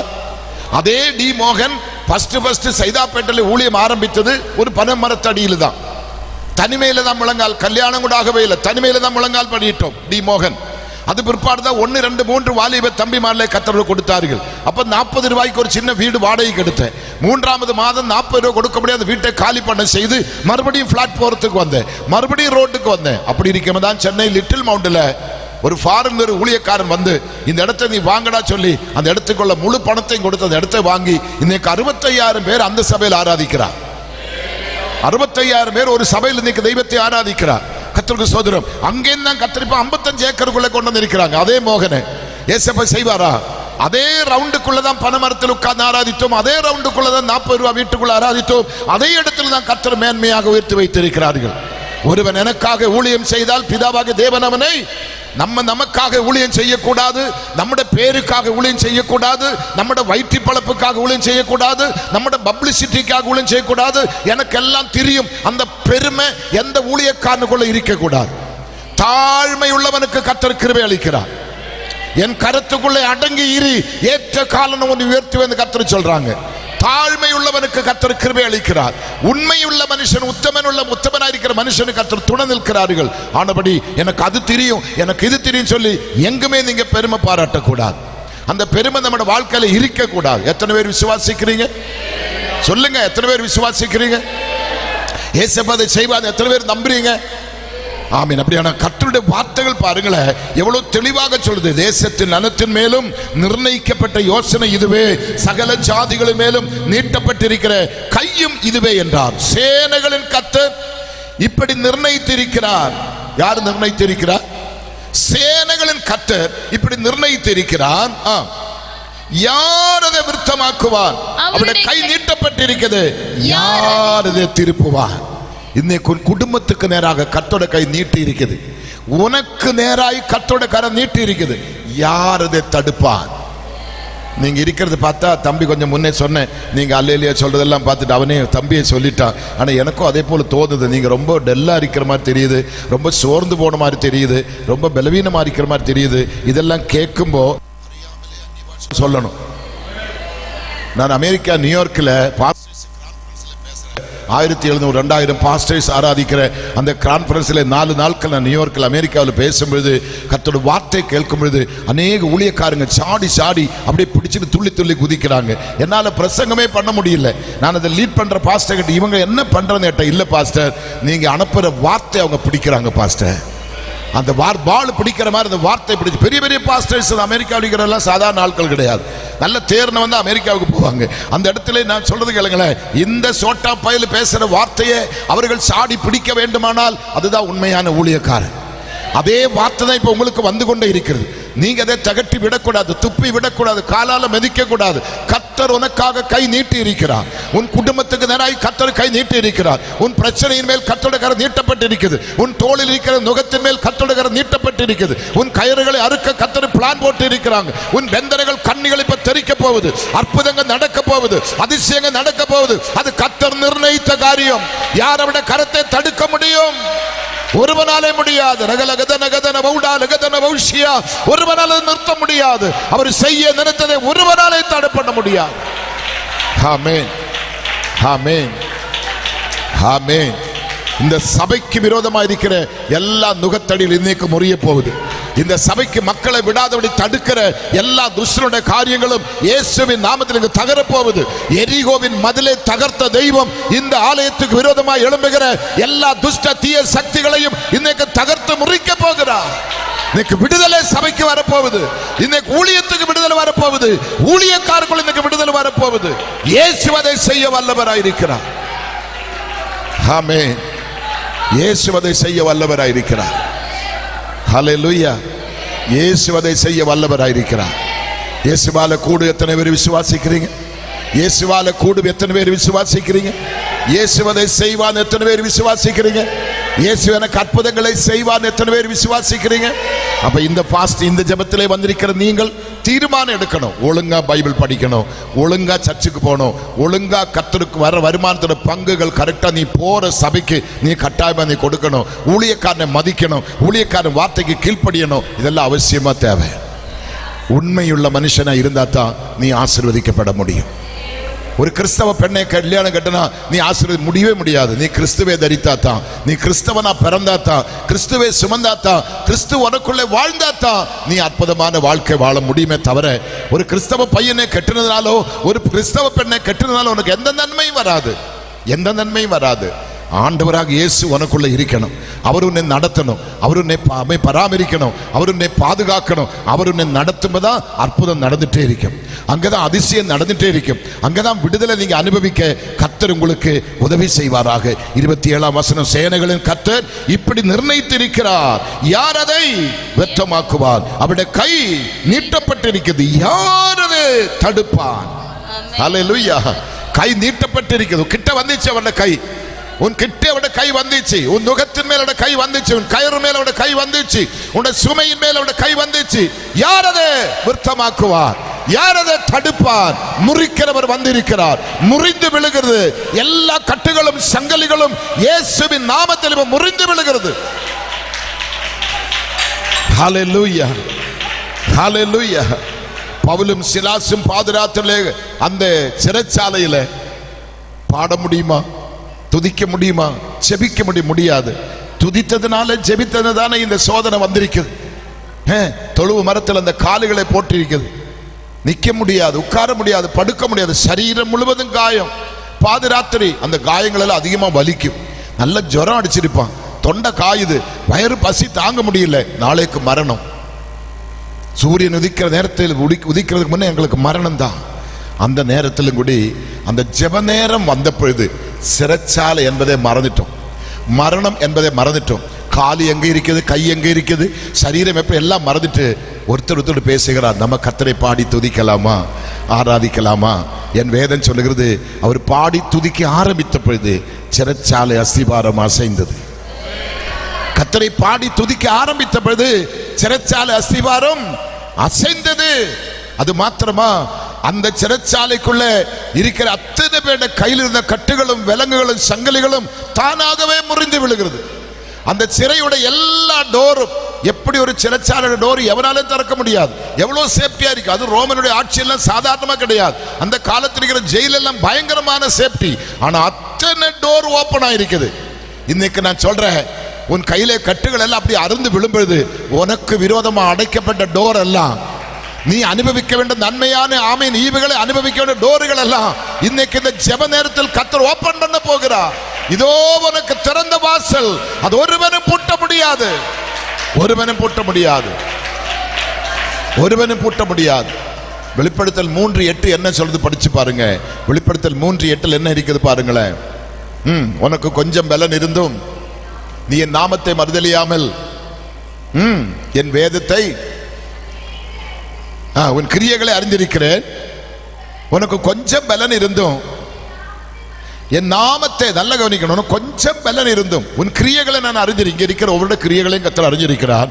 உன் கிரியைகளை நான் அறிந்திருக்கிறேன். உனக்கு கொஞ்சம் பலன் இருந்தும் நீ என் நாமத்தை மறுதலியாமல் என் வசனத்தை கை கொண்டபடியால் இதோ உனக்கு திறந்த வாசல், அது ஒருவனும் என்ன பண்ண முடியாது. சொல்லுங்களேன் சகோதரமாரி, சொல்லுங்க. ஒருவனும் அந்த வாசல் என்ன பண்ண முடியாது, பூட்ட முடியாது, பூட்ட முடியாது. ஹல்லேலூயா. இன்னைக்கு காலையில கொஞ்சம் பலவீனத்தினால நான் கொஞ்சம் தான் ஜெபம் பண்ணேன். ஆனா அங்கேருந்து ஏறி இங்க வர வரைக்கும் நல்லா மனசுக்குள்ள ஜெபம் பண்ணிட்டே வந்தேன். வேற வழி இல்லை. காரணம், எனக்கு வண்டி ஓட்டுற வந்த தம்பி சொல்றான், 20 வருஷத்துக்கு பிற்பாடு தான் நான் ஷியரிங்க கை வைக்கிறேன், 20 வருஷத்துக்கு பிற்பாடு தான் நான் வண்டி ஓட்டுறேன். அது இந்த மாதிரிப்பட்ட ஆட்டோமேட்டிக் கியரில் வண்டி நான் ஓட்டுனதே கிடையாது. எங்க உயிர் ஏசப்பா கையில் தான் இருந்தது. உண்மையில் நாங்கள் வந்த தம்பி வந்தோடனே அப்பா பிரைஸ்லோடு சொல்லிட்டாங்க. ஒரு காட் கிரேஸ் நாங்கள் இங்கே வந்து இந்த காரியம். அப்போ மூச்சு விடாம உள்ளுக்குள்ள ஜெபிச்சுட்டே வந்தேன். என்னை ஜெபிக்க வைக்கிறதுக்கா இன்னைக்கு அவரே கர்த்தர் அனுப்புனா. இல்லாவிட்டா நீங்க வந்திருப்பீங்க, இல்ல வேற யார வந்திருப்பீங்க. கர்த்தர் தீன்மைக்கா ஒன்றும் என்ன பண்ண மாட்டாங்க, செய்ய மாட்டாங்க. தீன்மைக்கா ஒன்றும் செய்ய மாட்டாங்க. நாங்க வந்து சேர்ந்தது பெரிய, எனக்கு இன்னைக்கு இந்த அற்புதம் நடந்தா உங்களுக்கு எல்லாருக்கும் இன்னைக்கு அற்புதம் தான். நான் எந்த காயம் இல்லாம எந்த வேதனை இல்லாம இங்க வந்து உங்க முன்னாடி நிக்கிறேன்னு சொன்னா பெரிய அற்புதம் தான். எத்தனை பேர் சந்தோஷமா இருக்கிறீங்க? அப்ப ஏசப்பா அதை செய்வாரா செய்ய மாட்டாரா? எங்க தடைகள் இருக்குதோ அங்க அற்புதம் இருக்குது. சீலமாம் குளம் எப்ப கலங்குதோ அப்பதான் அற்புதம் நடக்கும். உன் வாழ்க்கையில் எப்போ ஒரு கலக்கம் வருது, எப்போ ஒரு தடை வருது, எப்போ ஒரு வேதனை வருது, அங்கதான் இயேசு அற்புதத்தை செய்வாராக. இயேசுவால கூடாத காரியம் உலகத்தில் ஒன்றும் இல்லை. நீ அதை ஏற்றெடுக்கணும், விசுவாசிக்கணும், நம்பணும், அவருக்காக உன்னை அர்ப்பணிக்கணும். விசுவாசிக்கமதா இந்த காரியம். இதோ உனக்கு திறந்த வாசல், அதை ஒருவனும் என்ன பண்ண முடியாது, பூட்ட முடியாத ஒரு டோரு இன்னைக்கு கர்த்தர் உங்களுக்கு ஓபன் பண்ணுகிறார். ஒரு மகிமையான வாசல் இன்னைக்கு கர்த்தர் உங்களுக்கு ஓபன் செய்கிறார். நீங்க என்ன பண்ணணும்? கர்த்தருக்கு முன்பாக செய்ய வேண்டியது உண்மையா இருக்கணும், சத்தியத்தை படிக்கணும், நல்ல ஜெபிக்கணும், ஊழியத்தை தாங்கணும், ஊழியக்காரை நேசிக்கணும், ஊழியத்துக்கு கொடுக்கணும். அது மாத்திரமல்ல, உங்களுக்கு செய்கிறது சின்னதோ பெருசோ அது மக்கள் முன்னாடி நீங்க எழுப்பி சாட்சியா சொல்லணும். இன்னைக்கு அநேகர் சாட்சி சொல்ல மாட்டாங்க, பயப்படுறாங்க. இயேசு சொல்லுகிறார், நான் 10 பேர் அல்லவா சுகமாக்கி விட்டோம், ஆனா இப்ப எத்தனை பேர் வந்திருக்கிறாங்க சாட்சி கொடுக்கிறதுக்காக? ஒருத்தன் மாத்திரம். 9 பேர் நன்றி கெட்டவனாய் போகிறார்கள். இது இன்னைக்கு அது குமரி மாவட்டத்தில் தான் அதிகமா அது பார்க்க முடியும். அந்த விடுதலை பெற்றதை சாட்சியாக சொல்ல மாட்டாங்க. கடந்த வாரத்தில் பாளையங்கோட்டை ஏஜி சர்ச்சில் ஒரு பெரிய கோடீஸ்வர பணக்காரி, அவளுடைய வீட்டுக்குள்ளே போனால் அந்த கேட்டுக்கு இருக்கிற வேலை இந்த கட்டடத்துக்கு முழுவதும் கிடையாது. அவ்வளோ பெரிய கோடீஸ்வர பணக்காரி. கேன்சர் வந்து 4th ஸ்டேஜ். மக்கள் எல்லாம் டாக்டர், கோடி கோடி பணம். பணத்தை என்ன செய்யணும் தெரியல. பெரிய ஃபேக்டரி ஓனர், பெரிய பெரிய காரியங்கள். கர்த்தருக்கு ஸ்தோத்திரம். எத்தனையோ 100 பேர் அவங்க கம்பெனியில் வேலை செய்கிறாங்க. வீட்டிலே மட்டுமே சமைக்கிறதுக்கும் மற்ற இடிபிடி வேலைக்கும் கிட்டத்தட்ட 10 பேர் இருக்கிறா போல. அவ்வளோ பெரிய பணக்காரிக்கு கேன்சர் வந்து 4th ஸ்டேஜ் ஆகி எல்லாம் முடிஞ்சதுன்னு சொல்லி வீட்டில் கொண்டு படுக்க வச்சிருக்கிறாங்க. பிள்ளைகளும் சொந்தங்களும் பெந்தங்கள் எல்லாம் அம்மாவோட டெத்துக்காக வந்து அந்த பாடியை பார்க்குற மாதிரி வந்து நிற்கிறாங்க. ராத்திரி ஒரு 11 மணிக்கு பாஸ்டர் என்னை அழைத்து அந்த இடத்துக்கு கொண்டு போனேன். நான் கன்வென்ஷனில் தொடர்ந்து பேசி ரொம்ப பலவீனம். எனக்கு அந்த பாஸ்டர் மேல ரொம்ப கோபம். இந்த மனுஷனுக்கு கொஞ்சமாவது மனசாட்சி இருக்கிறது. இந்த பாதிராத்திரியில் என்னை அழைச்சிட்டு போறேன்னு சொல்லி நானும் கொஞ்சம் வருத்தப்பட்டேன். ஆனால் அந்த வீட்டுக்குள்ளே போய் பார்த்தா தலையில் ஒரு முடி கிடையாது, ஒன்றுமே இல்லை, ஒரு வார்த்தை பேச முடியாது. அப்படிப்பட்ட நிலைமையில் அந்த அம்மா கிடக்கிறேன். நாங்கள் ஒரு ஜெபம் பண்ணிட்டு வந்துட்டேன். நாங்கள் ஜெபம் பண்ணும்போது எந்த மாற்றமும் இல்லை, எந்த சுகம் அங்கே கிடைச்ச மாதிரி இல்லை. ஆனால் நாங்கள் ஜெபம் பண்ணி வந்துட்டேன். இப்போ 4 மாசத்துக்கு பிறகு இப்போ நான் அங்கே மீட்டிங் வரும்போது அந்த அம்மா 2 ரிப்போர்ட்டோட நிற்கிறாங்க. முன்னாடி இருந்த ரிப்போர்ட்டு, இப்போ உள்ள ரிப்போர்ட்டு. அவள் தலைமுடி பார்த்தா அப்படியே இடுப்புக்கு கீழே கிடக்குது முடி. கரெக்டு தானம்மா? அவங்க இவங்கெல்லாம் வந்திருந்தாங்க அந்த இடத்துல. கர்த்தருக்கு ஸ்தோத்திரம். என்ன அதிசயம், என்ன ஆச்சரியம். இவதானா இந்த வியாதி பெற்றவள் யாராலும் சொல்ல முடியாது. அந்த கேன்சரோட வாசனையே கிடையாது. தூங்குறவங்க மட்டும் ராமின்னு சொல்லுங்க. பார்த்தீங்களா பார்த்தீங்களா? சோத்திரம், அல்லேலூயா. கேன்சரோட வாசனையே கிடையாது. கர்த்தருக்கு ஸ்தோத்திரம். கடந்த வாரத்தில் என்னை ஒரு வீட்டுக்கு கூட்டிட்டு போறேன். பெரிய டாக்டர், பாளையங்கோட்டையில் பேர் பெற்ற டாக்டர். ஒரு நாளைக்கு குறைஞ்சது 25-30 பேருக்கு ஆபரேஷன் பண்ணக்கூடிய டாக்டர். அவர் திடீர்னு என்னோட பாத்ரூமில் விழுந்து பிரெயின் அடிபட்டு 2 வருஷமா படுக்க. கண்ணு மட்டும்தான் லேசா திறக்கும், வாய் பேச மாட்டேன், கைகால் அசைய மாட்டேன். ஒரு டெட் பாடி, எல்லாமே டியூபு. அவங்க வைஃப் வந்து பெரிய சீப் டாக்டர், பெரிய ஒரு உயர்ந்த ஸ்தானத்தில் சீப் டாக்டரா இருக்கிறார். கிட்டத்தட்ட 10, 300, 400 டாக்டர்ஸுக்கு அவங்க ஹெட்டா இருக்கிற ஒரு டாக்டர் மனைவி. அந்த வீட்டுக்கு என்னை அழைச்சிட்டு போனேன். நான் போய் அவர் பக்கத்தில் உட்கார்ந்து ஜெபம் பண்ணேன். வீட்டுக்கு வந்துட்டேன். மறுநாள் காலமே நான் டிஃபன் சாப்பிட்டு கொண்டிருக்கிற நேரத்தில் அந்த டாக்டர் அம்மா எனக்கு அவரோட போட்டோ அனுப்புறாங்க. பாஸ்டர், 2 வருஷம் அசையாம இருந்த மனுஷன், வாய் திறக்காம இருந்த மனுஷன், ஒரு சின்ன துருவும் கூட அசைக்க முடியாத மனுஷன் தானா எழும்பி எந்த சப்போர்ட்டும் இல்லாம உட்கார்ந்து இருக்கிற போட்டோ பாருங்க பாஸ்டர். இயேசு அற்புதம் செய்துட்டாங்க. இயேசு செய்வாரா? இயேசு செய்வாரா? சொல்லுங்க. இயேசு அற்புதம் செய்வாரா? விடுதலை தருவாரா? சொல்லுங்க வேகமா. அப்ப நம்முடைய ஜெபத்துக்கு பதில் உண்டா இல்லையா? ஜெபத்துக்கு பதில் உண்டா இல்லையா? சொல்லுங்க. ஜெபத்துக்கு பதில் உண்டா இல்லையா? டாக்டர்ஸ் இதெல்லாம் போய் சொன்னாங்க, நம்ப மாட்டாங்க. அவங்க படிச்ச மேதைகள், படிச்ச பெரிய பெரிய ஆட்கள், அவங்களுக்கு தெரியும். நமக்கு ஒரு தும்மல் வந்தா தெரியாது. நம்ம நினைக்க பக்கத்தாரோ மிளகு போட்டு தாளிக்கிறதா நமக்கு தும்மல் தெரியும். ஆனா அவனுக்கு தும்மல் வந்தா தெரியும், வயிற்றுவலி வந்தா நமக்கு தெரியாது, ஒரு சின்ன கட்டி வந்தா நமக்கு, அவங்களுக்கு தெரியும். அவன் படிச்சவன். அவன்கிட்ட போய் நம்ம என்னத்தையும் சொல்லுவது நீங்க யோசித்து பாருங்க. ஆனாலும் கர்த்தர் அங்கேயும் அற்புதத்தை செய்தார், விடுதலை கொடுத்தார். அற்புதமானதை கர்த்தர் செய்தார், அதிசயமானதை கர்த்தர் செய்தார். முடியுமா? சொல்லுங்களேன். உங்களுக்கு அற்புதம் நடக்குமா? உங்க வாழ்க்கையில நடக்குமான்னு நான் கேட்கிறேன். நடக்குமான்னு நான் கேட்கிறேன். அதனாலதான் மறுபடியும் என்னை இப்ப வர சொல்லி இருக்கிறேன். இப்பதான் போன வாரம் தான் அங்கேருந்து நான் போனேன். போன சனிக்கிழமைக்கு முந்தின சனிக்கிழமை தான் நான் அங்கேருந்து கிளம்பி போறேன். இப்ப மறுபடியும் இது முடிச்ச உடனே அங்க வா சொல்லி கூப்பிட காரணம் என்ன? அந்த அளவுக்கு அங்க கிரியைகள் கர்த்தர் செய்திருக்கிறாங்க. அந்த அளவுக்கு அங்க அற்புதங்கள் நடக்குது. தீராத கேன்சர்கள், தீராத வியாதிகள், தீராத பிரச்சனைகள், போராட்டங்கள் எல்லாமே இயேசுப்பா அவங்களுக்கு விடுதலை கொடுத்து ஒரு தெளிவு சபைக்குள்ள உண்டாகுது. கிட்டத்தட்ட 6000-7000 பேர்கள் ஆராதிக்கிற சபையில என் தேவனுடைய மகிமை அங்க வெளிப்படுது, அவருடைய பிரசன்னம் அங்க உண்டாகுது. கர்த்தர் செய்வாரா செய்ய மாட்டாரா? அப்ப இதே சபையில உங்களுக்கு கர்த்தர் செய்வாரா செய்ய மாட்டாரா? நிச்சயமா கர்த்தர் செய்வார். நீங்க அதை நம்பணும். அப்படியே வாங்க 54ஆம் அதிகாரம், ஏசாயா 54ஆம் அதிகாரம் 13 15 வசனம் வேகமா படிங்க பார்ப்போமே. 54ஆம் அதிகாரம். கர்த்தரால் போதிக்கப்பட்டிருப்பார்கள், உன் பிள்ளைகளுடைய சமாதானம் பெரிதா இருக்கும். இங்க ஆண்டவர் எவ்வளவு தெளிவாக, இன்னைக்கு அநேக பெற்றோர்கள் பிள்ளைகளை குறித்து தான் ரொம்ப தவிக்கிறாங்க. பிள்ளைகள் சரி, நேத்து இந்த பகுதியில் அம்மா போன் பண்ண, அவங்க இங்க வர சொல்லி வந்தா எனக்கு தெரியல. அவங்க பையனை சென்னைக்கு படிக்க விட்டுருக்கிறா போல காலேஜில். அங்க போய் கெட்ட நண்பரோடு சேர்ந்து பக்கா குடிக்காரனாய் இப்போ தலை தெரித்து யாருக்கும் அடங்காம இந்த ஊருக்கு வந்திருக்கிறாவன். இந்த ஊர்ல தான் வந்து யார் அவங்க நம்பர் கொடுத்து எனக்கு தெரியல. அவங்க யார்ட்டோ நம்பர் வாங்கி போன் பண்ணி புலம்பி புலம்பி புலம்பி ஆள நேத்து. எவ்வளவு கண்ணும் கருத்து அந்த பையனை படிக்கும். எந்த கெட்ட சுபாவம் கிடையாது. ஒரு ஆவிக்குரிய சபைக்கு ஒரு பிள்ளை, எந்த கெட்ட சுபாவம் கிடையாது. ஆனா சென்னைக்கு காலேஜில் படிக்க போகும்போது நண்பரோடு சேர்ந்து அந்த பாவத்தில் விழுந்து கஞ்சாவுக்கு சாராயத்துக்கு அடிமையாய் இப்ப பக்கா மோசமாய் யாரே அடங்காத அளவுக்கு அவன நிலைமை மாறிவிட்டு சொல்லி தாய் புலம்பிட்டு இருக்கிறான். இங்க இப்ப படிச்ச வசனம் என்ன சொல்றது? உன் பிள்ளைகள் எல்லாரும் கர்த்தரால் போதிக்கப்பட்டிருப்பார்கள். உன் பிள்ளைகள் எல்லாரும் கர்த்தரால் எப்படி இருக்கும்? போதிக்கப்பட்டு இருப்பார்கள். உன் பிள்ளைகளுடைய சமாதானம் பெரிதாயிருக்கும். பெற்றோர்கள் வாழுகிறதே பிள்ளைகளுக்காக தானே. நம்ம எதுக்கு அழுகிறோம், எதுக்கு புலம்புறோம், எதுக்கு ராத்திரி முழுவதும் நம்ம கஷ்டப்படுகிறோம், எதுக்கு கடினமா நம்ம உழைக்கிறோம்? நம்முடைய பிள்ளைகள். நிறைய பெற்றோர் சொல்லுவாங்க, நான் பெற்ற பாடன் பிள்ளை பெறக்கூடாது, நான் பெற்ற வேதனை என் பிள்ளை வேதனைப்படக்கூடாது. சில அம்மா மாதிரி சொல்லுவான், நான் நிறைய பட்டினி கிடந்திருக்கிறேன், நிறைய கஷ்டப்பட்டேன், என் பொண்ணுக்கு அப்படி வரக்கூடாதுன்னு சொல்லி நீ எத்தனை தாய் தகப்பன் மாறு அவங்களுடைய சரீரத்தை பார்க்காம, பலவீனத்தை பார்க்காம, வேதனையை பார்க்காம அவங்களுடைய நாட்களை எல்லாமே ஆண்டவருக்காக ஒப்படைத்து பிள்ளைகளுக்காக பாடுபடுறாங்க. அவங்களை பார்த்து ஆண்டு சொல்றாங்க, உன் பிள்ளைகளின் சமாதானம் எப்படி இருக்கும் சொல்லுங்க. உன் பிள்ளைகள் எல்லாரும் கர்த்தராலே போதிக்கப்பட்டு இருப்பார்கள். உன் பிள்ளைகளுடைய சமாதானம் பெரிதாயிருக்கும். நீதியினால் சிறப்பட்டிருப்பாய், கொடுமைக்கு தூரமாவாய், பயமில்லாது இருப்பாய், திகிலுக்கு தூரமாவாய், அது உன்னை அணுகுவதில்லை. ஆமென் சொல்லுவோமா? இந்த சொல்லப்பட்ட அத்தனை காரியம் நீதியினால் ஸ்திரப்பட்டு இருப்பாங்க, கொடுமைக்கு தூரமா இருப்பாங்க, பயம் இல்லாது இருப்பாங்க,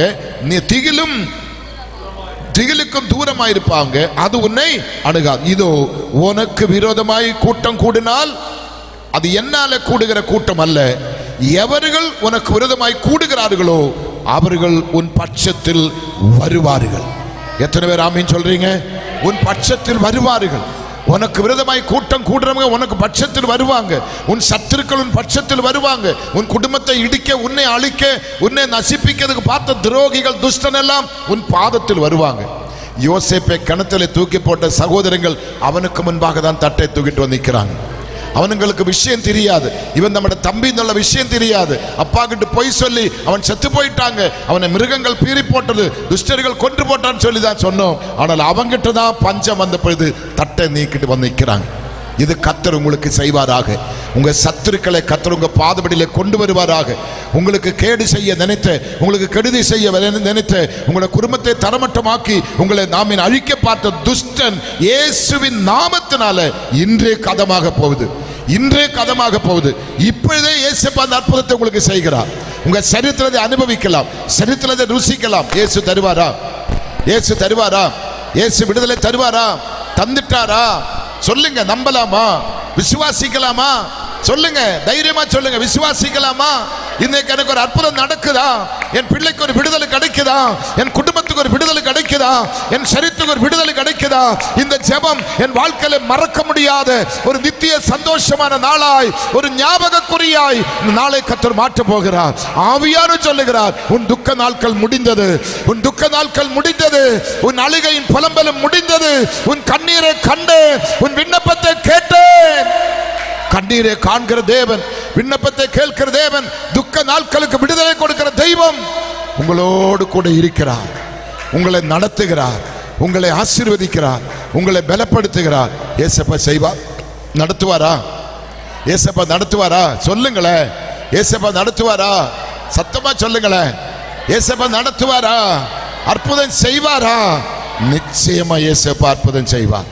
நாகூம் புஸ்தகம் 1ஆம் அதிகாரம் 13ஆம் வசனம். நல்ல கவனமா பாருங்களேன். நாகூம் புஸ்தகம் 1ஆம் அதிகாரம் 13ஆவது வசனம். வேகமா எடுங்க. பொல்லாத நினைவு கொண்டிருக்கிற துராலோசனைக்காரன், மறுபடியும் படி மக்களே. கர்த்தருக்கு விரோதமாக பொல்லாத நினைவு கொண்டிருக்கிற துராலோசனைக்காரன் ஒருவன் உன்னிடத்திலிருந்து புறப்பட்டான். நாகூம் 1:13 தானே? இப்பொழுது நான் உன்மேல் இருக்கிற அவன் நுகத்தை முறித்து உன் கட்டுகளை அறுப்பேன். கர்த்தர் என்ன சொல்றாங்க? ஆமென். நாகூம் 1:13 என்ன சொல்றாங்க? எல்லாரும் பாருங்க, உங்க பைபிள் இருக்குதா பாருங்க. இது இப்ப நடக்குது, இது இப்ப நடக்குது. நீங்க விசுவாசிக்கணும், நீங்க நம்பணும், நீங்க நம்பணும். ஆமென். அந்த கானானிய ஸ்திரீ இயேசுவை தேடி வருகிறார். இயேசு அவளுக்கு முகம் கொடுக்கல, இயேசு அவளோட பேசல. சீசையில் ஐயோ இவங்க ரொம்ப தொந்தரவு பண்றாங்க, இவங்களுக்கு எதாவது சொல்லி அனுப்புங்க, எதாவது கொடுங்க. இல்ல, என் பிள்ளைகள் அப்பத்தன நாய்க்குட்டிகளுக்கு கொடுக்க மாட்டேன். ஆமென். இயேசு சொன்ன வார்த்தை சாதாரண வார்த்தை அல்ல. அவள் அங்கேயும் தானே தாழ்த்துகிறார். நான் நாய்க்குட்டி தான், என் பிள்ளை நாய்க்குட்டி தான், நான் ஒரு நாய் தான்.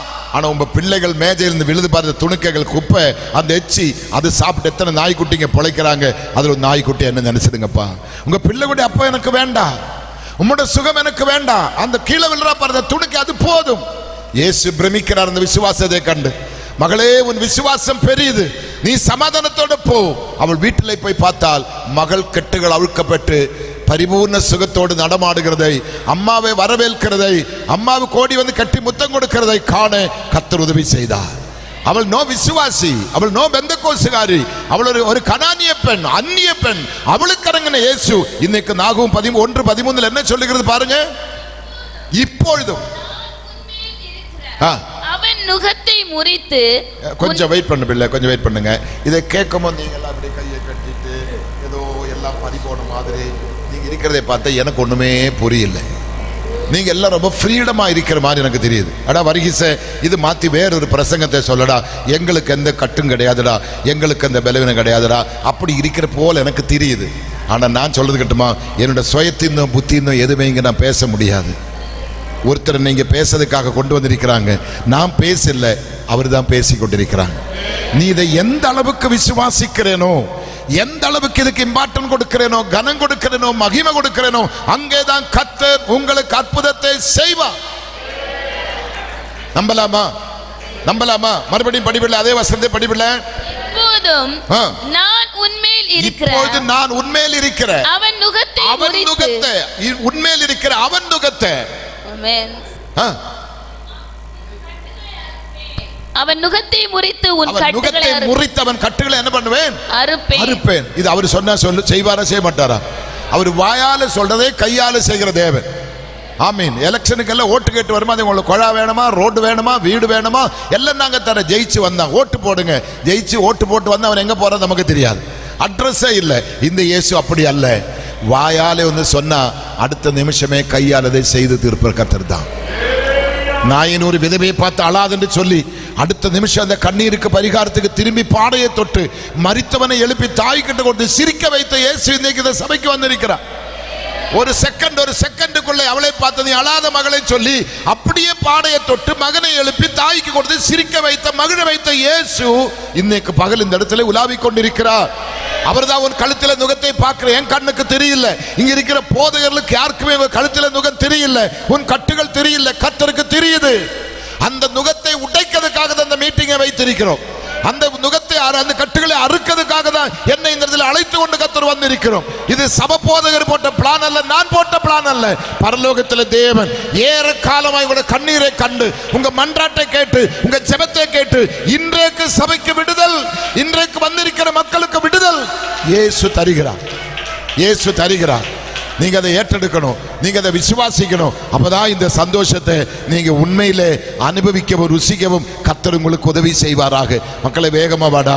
லேவியா புஸ்தகம் 26ஆம் அதிகாரம் 11 13 வசனத்தை படிச்சோம். நான் பிரசங்கிக்க நேரம் கிடையாது.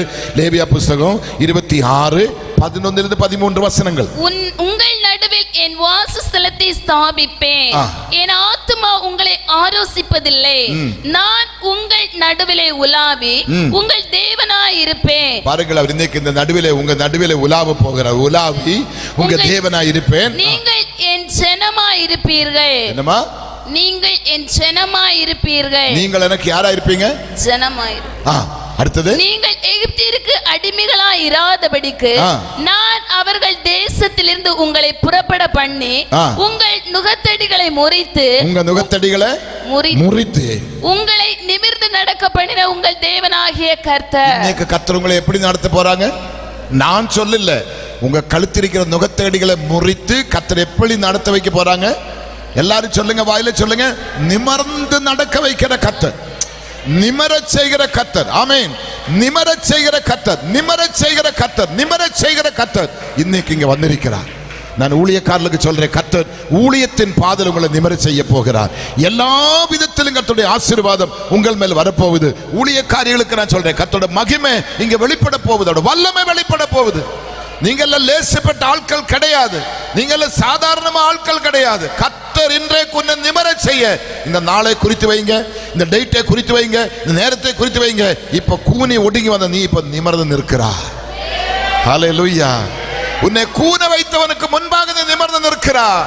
முடிந்தது இவனுடைய சாப்டர். இவன் இனி எழும்ப மாட்டான், இவன் இதோட முடிந்தது, இனி இவன் காணாம போயிடும், பட்டு போயிடும் என்று சொல்லி உன் கழுத்து மேல் நுகத்தை தூக்கி வைத்த துரோகிக்கு முன்பாக, அந்த எதிரிக்கு முன்பாக அதை முறித்து, அதை உடைத்து, அதை அவிழ்த்து, அந்த கண்ணிகளை தெறிக்க வைத்து அவனுக்கு முன்னே கர்த்தர் எழுப்பி நிமிர வைக்கிறார். ஆமென். அவனுக்கு முன்னே கர்த்தர் எழும்பி நிமிர வைக்கிறார். ஏசப்பா செய்வாரா? இன்னைக்கு நிறைய பேருக்கு இந்த மாந்திரிகம் சூன்யம் சொன்னா பயங்கர பயம். நிறைய பாஸ்டர்ஸே பயப்படுறாங்க.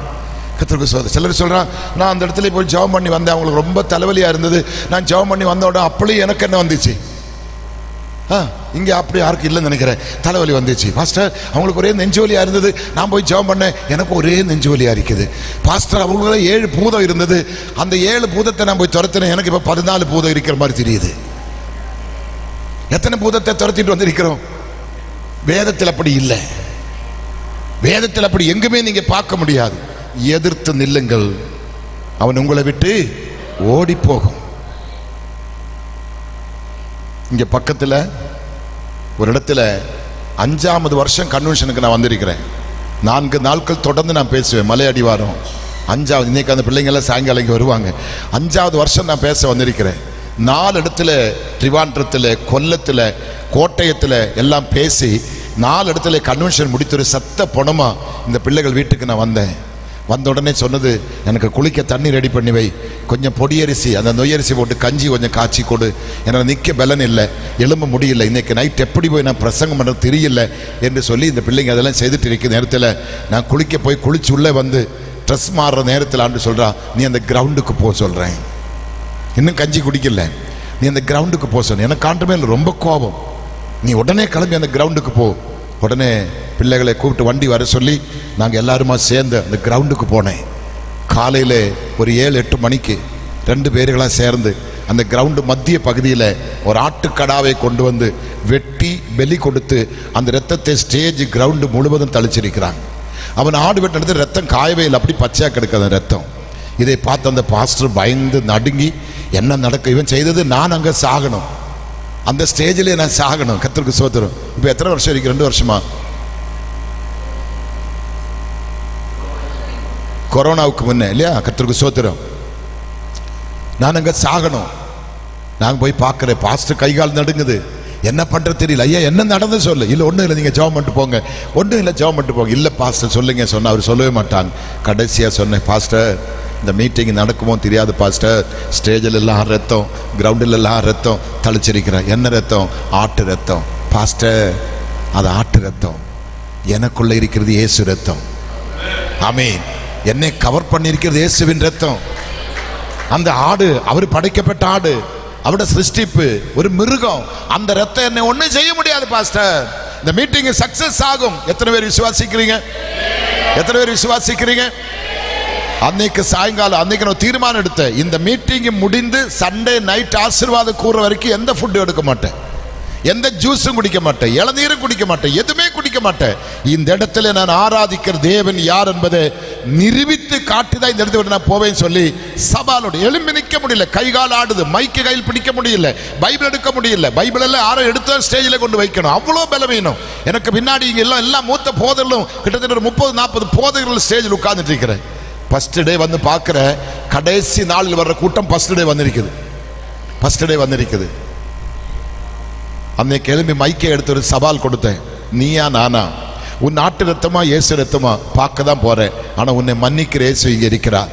நீ வந்து சலண்டர் ஆனா இயேசு உன்னை மன்னிப்பா, இல்லை நீ உன் குடும்பமும் அவ்வளவுதான் நாசமா போயிடுவேன். இன்னைக்கு ஓடி வா, இயேசு எல்லா பாவத்தையும் மன்னிக்கிறார், எல்லா பாவிகளை நேசி, உனக்கு விடுதலை உண்டு, உனக்கு மீட்பு, நீ ஓடிவான்னு சொல்லும் பொழுது அவன் கூட இருந்த ஒரு ஹிந்து சகோதரர், ஹிந்துவா கத்தோலிக்கன் தெரியல, கத்தோலிக்க சகோதரர், அவன் ஓடி வந்து ஸ்டேஜில் அப்படியே விழுந்துட்டான். எல்லா பாஸ்டர்ஸ் முன்னாடி அப்படியே விழுந்தேன். காலில் வந்து பாதத்தில் முத்தம் கொடுத்து தரையில் அடித்து, ஐயா எனக்கு 2 பிள்ளைகளை என்னை காப்பாத்துங்க ஐயா, நான் ஆடை வாங்கல, அவன் தான் சார் வாங்கினேன், அவன் என்னை கூப்பிட்ட உதவிக்காக ஆடு கையை காலத்தை நான் பிடிச்சு கொடுத்தோமே தவிர நான் எதுவுமே செய்யல, ஆனால் எனக்கு பயமா இருக்குது, நான் இப்போ செத்து போடு போறது, என்னை காப்பாத்துங்க.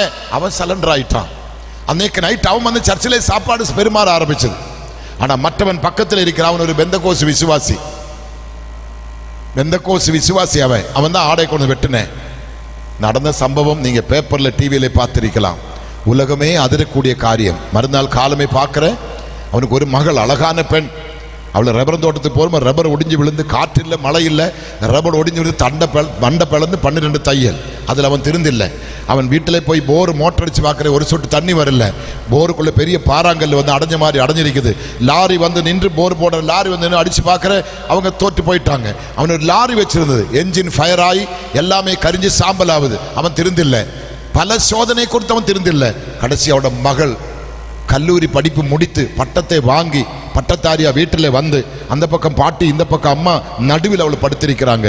பாதிராத்திரி நல்ல ஒரு பாம்பு கடித்து அவள் செத்து போயிட்டாங்க. அழகான பெண்ணு உங்க பக்கத்தில் மலையடிவாரத்தில் அந்த பெண்ணு செத்துட்டான். அதிலும் அவன் திருந்தில்லை. இப்போ அந்த வீட்டில் அவன் குடியிருக்க முடியாது. அந்த வீட்டுக்குள்ளே போனால் அவன் பார்த்த உடனே பாம்பு அங்கே நிற்குது. ஒரு வாடகைக்கு வீடு எடுத்து போனான், அங்கே பாம்பு. இப்போ 3வது மாடியில் ஒரு வீடு எடுத்தா, அங்கே 3வது மாடியில் பாம்பு. எங்க போனாலும் அவனை பின்பற்றி பாம்பு. நீ செய்ததே உனக்கு வருது. நான் சாகல. கொரோனாவுக்கு முன்னாடி நம்ம சம்பவம் தான் சொல்ல. நான் சாகல. கர்த்தர் உயிரோடு வைத்திருக்கிறாங்க. உன்னுடைய காரியங்கள் ஒன்று எனக்கு வாய்க்காது. இயேசுவின் ரத்தத்தின் பவர் வேறு, ஆட்டின் ரத்தத்தின் பவர் வேறு. பழைய ஏற்பாட்டு காலத்திலே பஸ்கா ஆட்டுக்குட்டி ரத்தத்தை அடித்து அந்த ரத்தத்தை கண்டு சங்காரன் விலகின, அது ஆட்டுக்குட்டியின் ரத்தம். ஆனா இன்னைக்கு நம்ம வீட்டு வாசலில் நம்ம நெத்தியில் இருக்கிறது இயேசுவின் ரத்தம். எந்த செய்வனும் உனக்கு பலிக்காது, எந்த மாந்திரியும் உனக்கு பலிக்காது, எந்த கேடு கெடுதி உனக்கு பலிக்காது, எந்த ஆயுதம் உன்னை ஒன்றும் வாய்க்காது. உனக்குள்ள இருக்கிறவர் பெரியவராயிருக்கிறார். உனக்குள்ள இருக்கிறவர் பெரியவராயிருக்கிறார். அவர் தான் உன் நுகத்தை முறித்து உன்னை 1200 கிலோமீட்டர் வேகத்தில் பறக்கிற அந்த பிளைட்டில், அதுக்கு மேலான வேகத்தில் ஆண்டவர் பறந்து காக்கிற பட்சியா வந்து, இவங்க ஜெபம் பண்ணி முடித்த உடனே அங்க இந்த ஆர்டர் வருது, யாரும் பயப்பட வேண்டாம், எல்லாமே சால்வ் ஆச்சு. இது எப்படி எங்களுக்கு புரியல, என்ன நடந்தது எங்களுக்கு புரியல. பிளைட்டில் லேண்ட் ஆக வேண்டிய இடத்துல லேண்ட் ஆக கர்த்தர் கிருபை செய்தார். அன்னைக்கு மனைவியும் மகனும் வந்து பிளைட்ல எரிஞ்சு சாம்பலா இருந்தா ஒரு துணுக்கை எலும்பு எனக்கு கிடைச்சிருக்காது. உன்னை காக்கிறவர் உறங்குறதும் இல்லை, தூங்குறதும் இல்லை. அழைத்தவர் மக்களை உண்மையுள்ளவர். அவருக்கு அம்மா கைவிடும், அப்பா கைவிடும், புருஷன் கைவிடும், சொந்த பந்தம் எல்லாரும் உங்களை கைவிடும். பாஸ்டர்கள் ஒரு நேரம் தூக்கி தலை வைப்போம், அப்புறம் கைவிட்டுருவாங்க. ஆனா கைவிடாத ஒரே ஒருவர் இயேசு மாத்திரம்தான். கூட வருகிறவர் இயேசு மாத்திரம்தான். அரவணைக்கிறவர் இயேசு மாத்திரம்தான். விடுவிக்கிறவர் இயேசு மாத்திரம்தான். தப்புவிக்கிறவர் இயேசு மாத்திரம்தான். அதுக்கு தான் சாந்திராக் மேஷாக் ஆபேதுன்னு சொன்னேன், உனக்கு நாங்கள் பதில் சொல்ல அவசியம் இல்லை. இந்த எரிகிற சூளைக்கும் உமது கைக்கும் எங்கள் தேவன் எங்களை தப்புவிக்க வல்லவராயிருக்கிறார். நாங்கள் ஆராதிக்கிற தேவன் எங்களை தப்புவிக்க வல்லவராயிருக்கிறார். அவர் தப்புவிக்காமல் போனாலும் இதுக்கு நாங்கள் வணக்கம் அடிக்க மாட்டோம். அவர் விடுவிப்பார். ஆராதிக்கிறவனுக்கு நிச்சயம் விடுதலை உண்டு. தேவனை நம்புகிறவன் எங்குமே தோற்று போன சரித்திரம் இல்லை. ஒரு நீதிமான் எங்குமே பட்டு போன சரித்திரம் இல்லை. நீதிமான் பனையை போல செழித்து லேபனோல கேதுருக்களை போல வளருவான் 92 சங்கீதம் சொல்லுது. நீதிமொழி புத்தகத்தில் நீதிமானுக்கு ஒரு கேடு வராது. அவனுக்கு கேடு வருது போல தெரியும், ஆனா நீதிமானுக்கு ஒரு கேடு வராது. தாவீது சொல்லுகிறார், நீதிமான் கைவிடப்பட்டதும் அவன் சந்ததி அப்பத்துக்காக அலைந்து நான் கண்டதில்லை, காண மாட்ட. நீதிமானை கர்த்தர் கைவிட மாட்டார். நீதிமான சந்ததிகளை கர்த்தர் கைவிட மாட்டார். உங்களோடு இருக்கிறவர் உலகத்தில் இருக்கிறவர் பெரியவராயிருக்கிறார். சாலோமோனிலும் பெரியவர், தேவாலயத்திலும் பெரியவர் உங்களோடு கூட இருக்கிறார். அந்த பெரியவர் உங்க கூட இருந்தால் நடக்கிறதெல்லாம் பெரிய பெரிய காரியங்களாக தான் இருக்கும். நீங்க பயப்படவோ கலங்கவோ சோர்ந்து போகவோ செய்யவே கூடாது. எதை குறித்தும் பதறக்கூடாது, எதை குறித்தும் கலங்கக்கூடாது, எதை குறித்தும் நீங்க சோர்ந்து போகக்கூடாது. கர்த்தர் உங்க கூடவே இருக்கிறார். அவர் உங்களை நடத்துவார், அவர் உங்களை பலப்படுத்துவார், அவர் உங்களை பாதுகாப்பார், அவர் உங்களை ஆசீர்வதிப்பார். இன்னைக்கு கர்த்தர் தான் சொல்ற, உன் கழுத்தில் நுகத்தை நான் முறித்து உன்னை நான் விடுதலை ஆக்க போறேன். உன் கட்டுகளை நான் அவிழ்த்து விட போறேன். அது சாபத்தின் கட்டா இருக்கலாம், வறுமையின் கட்டா இருக்கலாம், பாபத்தின் கட்டா இருக்கலாம், பாரம்பரியத்தின் நுகமா இருக்கலாம், ஏதோ கொடிய வியாதியா இருக்கலாம். என்னமோ ஒரு நுகம் உன்னை கூன வைத்திருக்கிறார், கூன வைத்திருக்கிறார். நீ கூனி ஒடுங்கி கிடக்கிறாய். மற்றவங்களுக்கு கேலியும் பரிகாசமாயிருக்கிறாய். மற்றவர்களுக்கு நீ தலைவலியாயிருக்கிற, மற்றவர்களுக்கு நீ பாரமாயிருக்கிற. கர்த்தர் உன்னை அப்படி விட மாட்டேன். எல்லாருக்கும் முன்னே கர்த்தர் உன்னை தலை சிறந்தவனாய், தலை சிறந்தவளாய் இன்னைக்கு உன்னை நிம்மர செய்ய கர்த்தர் இங்கே வந்திருக்கிறார். இது அவருடைய கரம் நீட்டப்பட்டிருக்கிறது. யாரும் அதை தடுக்க முடியாது. உன் கழுத்தில் நுகம் இப்ப முறியுது, உன் கட்டுகள் இப்ப அவிழ்க்கப்படுகிறது. முடிந்தால் ஒரு நிமிஷம் எழுமி நிற்க முடியுமா பாருங்களேன். ஒரு நிமிஷம் எழுமி நிற்க முடியுமா பாருங்க. சீக்கிரமா நம்ம முடிக்கணும். ஒரு நிமிஷம் எழுமி நிற்க முடியுமா பாருங்களேன். எல்லாரும் விசுவாசத்தோடு எழுமி நிற்க முடியுமா என்று பாருங்களேன். கர்த்தருடைய மகிமை இறங்கி வரப்போகுது. அவருடைய வல்லமை இறங்கி வரப்போகுது. மக்களே, இப்ப கர்த்தருனை எழுப்புகிற பாவத்திலிருந்து, சாபத்திலிருந்து, ரோகத்திலிருந்து, வறுமையிலிருந்து, பட்டினியிலிருந்து, நிந்தனையிலிருந்து, அவமானத்திலிருந்து கர்த்தருனை எழுப்புகிறார். அவருனை எழுப்புகிறார். அவருனை எழுப்புகிறார். அவருனை எழுப்புகிறார். உன் கழுத்திலே நுகத்தை கர்த்தர் முறிக்கிறார். உன் கட்டுகள், சாபங்கள் இப்ப இயேசுவின் நாமத்தில் முறிய போவது. இயேசுவின் நாமத்தில் இப்ப அற்புதம் நடக்க போகுது. சகோதரர்கள் வாய்களை திறந்து கர்த்தரை துதிக்க பாருங்க. நான் சொன்ன வார்த்தை எல்லாம் உங்களுக்கு புரியுற மாதிரி தானே சொன்னேன். ஐயா, உனக்கு விடுதலை வேணுமா? தம்பி, விடுதலை வேணுமா? தகப்பன்மாரே, உங்களுக்கு விடுதலை வேணுமா? துதி எடுத்தால் சாத்தான் ஓடுவான், முறுமுறுத்தால் திரும்பி வருவான். இன்னைக்கு உங்க குடும்பத்துக்கு விடுதல், உன் தலைமுறைக்கு விடுதல், உன் சந்ததிக்கு விடுதல், உன் சரீரத்துக்கு விடுதல், இந்த சபைக்கு விடுதல், ஊழியத்துக்கு விடுதல், ஊழியக்காரருக்கு விடுதல் இயேசு தருகிறார். இயேசு தருகிறார். இயேசு தருகிறார். இயேசு தருகிறார். விடுதலை நாயகன் எனக்குள்ளே இருக்கிறார்.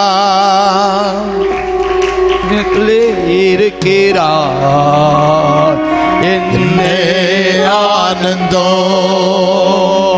விடுதலை நாயகன் வெற்றியை தருகிறார். எனக்குள்ளே இருக்கிறார். என்னே ஆனந்தம். நான் பாடி பாடி மகிழ்வேன். எங்கும் ஓடி ஓடி எல்லாரும் உள்ளத்தின் ஆழத்தின் கரங்களை பாடி பாடி மகிழ்வேன்.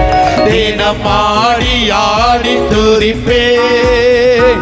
எங்கும் ஓடி ஓடி சொல்லுவேன். எங்கும் ஓடி ஓடி சொல்லுவேன். என் இயேசு ஜீவிக்கிறார். என் இயேசு ஜீவிக்கிறார். விடுதலை நாயகன் Yes Lord. வெற்றியை தருகிறார். எனக்குள்ளே இருக்கிறார். என்ன ஆனந்தம். விடுதலை நாயகன் வெற்றியை தருகிறார். எனக்குள்ளே இருக்கிறார். Yes Lord. என்ன ஆனந்தம். அவர் தேடி ஓடி வந்தார். என்னை தேற்றி அணைத்து கொண்டார். அவர் தேடி ஓடி வந்தார். என்னை தேற்றி அணைத்து கொண்டார். என் பாவம் அனைத்தும் மன்னித்தார். என் பாவம் அனைத்தும் மன்னித்தார். புது மனிதனாக விசுவாசத்துடன் புது மனிதனாக மாற்றினார். விடுதலை நாயகன் வெற்றியை தருகிறார். எனக்குள்ளே இருக்கிறார். என்ன ஆனந்தம். விடுதலை நாயகன் வெற்றியை தருகிறார். எனக்குள்ளே இருக்கிறார். என்ன ஆனந்தம்.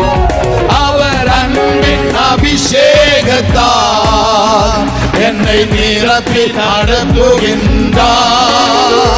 அவர் அன்பின் அபிஷேகத்தால் என்னை நிரப்பி நடத்துகின்றார். சாத்தானின் வலிமை வெல்ல, சாத்தானின் வலிமை வெல்ல அதிகாரம் எனக்கு தந்தார். அதிகாரம் எனக்கு தந்தார். விடுதலை நாயகன் Yes Lord. வெற்றியை தருகிறார். எனக்குள்ளே இருக்கிறார். என்ன ஆனந்தம், விடுதலை நாயகன் வெற்றியை தருகிறார். எனக்குள்ளே இருக்கிறார். என்ன ஆனந்தம். கடலை செல்வே, யோர்தானை மிதித்து நடப்பே, செங்கடலை கடந்து செல்வே, யோர்தானை மிதித்து நடப்பே, எரிகோவை சுற்றி வருவே, எரிகோவை சுற்றி வருவே, எக்காலம் ஊதி ஜெயிப்பே, எக்காலம் ஊதி ஜெயிப்பே. விடுதலை நாயகன் வெற்றியை தருகிறார். எனக்குள்ளே இருக்கிறார். என்ன ஆனந்தம், விடுதலை நாயகன் வெற்றியை தருகிறார். எனக்குள்ளே இருக்கிறார். என்ன ஆனந்தம். அவர் அன்பின் அபிஷேகத்தால் என்னை நிரப்பி நடத்துகின்றார். அவர் அன்பின் அபிஷேகத்தால் என்னை நிரப்பி நடத்துகின்றார். சாத்தானின் வலிமை வெல்ல, சாத்தானின் வலிமை வெல்ல அதிகாரம் எனக்கு தந்தார். அதிகாரம் எனக்கு தந்தார். சாத்தானின் வலிமை வெல்ல, சாத்தானின் வலிமை வெல்ல அதிகாரம் எனக்கு தந்தார். அதிகாரம் எனக்கு தந்தார். விடுதலை நாயகன் வெற்றியை தருகிறார். எனக்குள்ளே இருக்கிறார். என்ன ஆனந்தம். விடுதலை நாயகன் வெற்றியை தருகிறார். எனக்குள்ளே இருக்கிறார். என்ன ஆனந்தம். விடுதலை நாயகன் வெற்றியை தருகிறார். எனக்குள்ளே இருக்கிறார். என்ன ஆனந்தம். விடுதலை நாயகன் வெற்றியை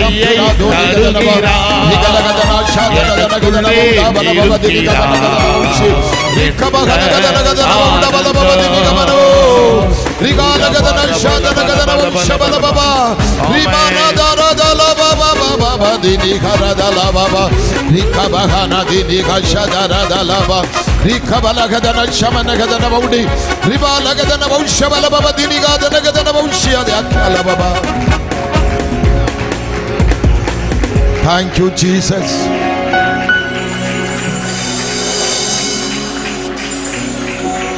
Thank you, Jesus. மக்களே, நம்ம தியானித்த சத்தியம் அபிஷேகம் நுகத்தை முறிக்கும். அபிஷேகம் நுகத்தை முறிக்கும். உனக்குள்ள தெளிவான அபிஷேகம் இருந்தா உன் மேல நுகம் இருக்க முடியாது. உன் கழுத்தில் நுகம் இருக்காது. உன்னை எவனும் கட்ட முடியாது. அன்னைக்கு அபிஷேகம் இருந்தபோது சிம்சோனை கட்டின பார்த்தீங்களா? அடுத்த நிமிஷம் அது சாம்பலா போகுது. அபிஷேகம் உள்ளவன் மேல் எந்த நுகமும் இருக்காது. எந்த சூன்யமும் பலிக்காது. எந்த மாந்திரிகமும் பலிக்காது. எந்த செய்வனையும் பலிக்காது. எந்த கட்டுகளும் உன்னை கட்ட முடியாது. அபிஷேகம் நுகத்தை முறிக்கும். அபிஷேகம் நுகத்தை முறிக்கும். அபிஷேகம் நுகத்தை முறிக்கும். அபிஷேகம் நுகத்தை முறிக்கும்.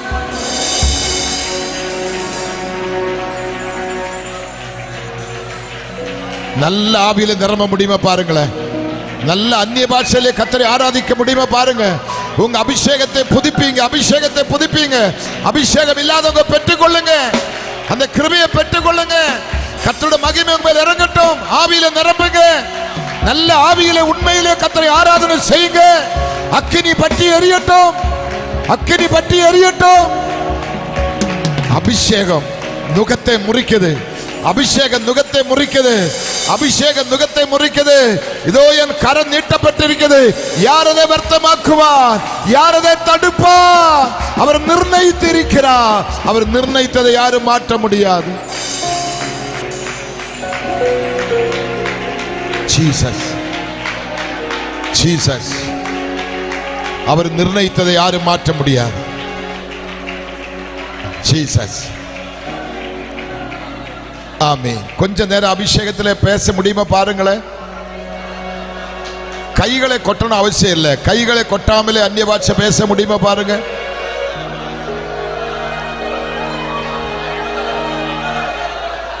நுகங்கள் முறியுது, அநேக நுகங்கள் முறியுது, அநேக கட்டுகள் அறுக்கப்படுது. கண்ணிகள் தெரித்தது, நான் தப்பினோம். கண்ணிகள் தெரித்தது, நான் தப்பினோம். கண்ணிகள் தெரிக்குது, கண்ணிகள் தெரிக்குது, கண்ணிகள் தெரிக்குது. விடுதலை, விடுதலை, விடுதலை, விடுதலை, விடுதலை, விடுதலை. ஆவி ஆத்துமா சரீரத்தில் விடுதலை, ஆவி ஆத்துமா சரீரத்தில் விடுதலை. இயேசுவின் நாமத்தில் விடுதலை. ஆவி ஆத்துமா சரீரத்தில் விடுதலை. இப்பொழுது பரிபூர்ண விடுதல், பரிபூர்ண சுகம், பரிபூர்ண சந்தோஷம், பரிபூர்ண சமாதானம், பரிபூர்ண சுகம் என் மக்களுக்கு தாங்கப்பா.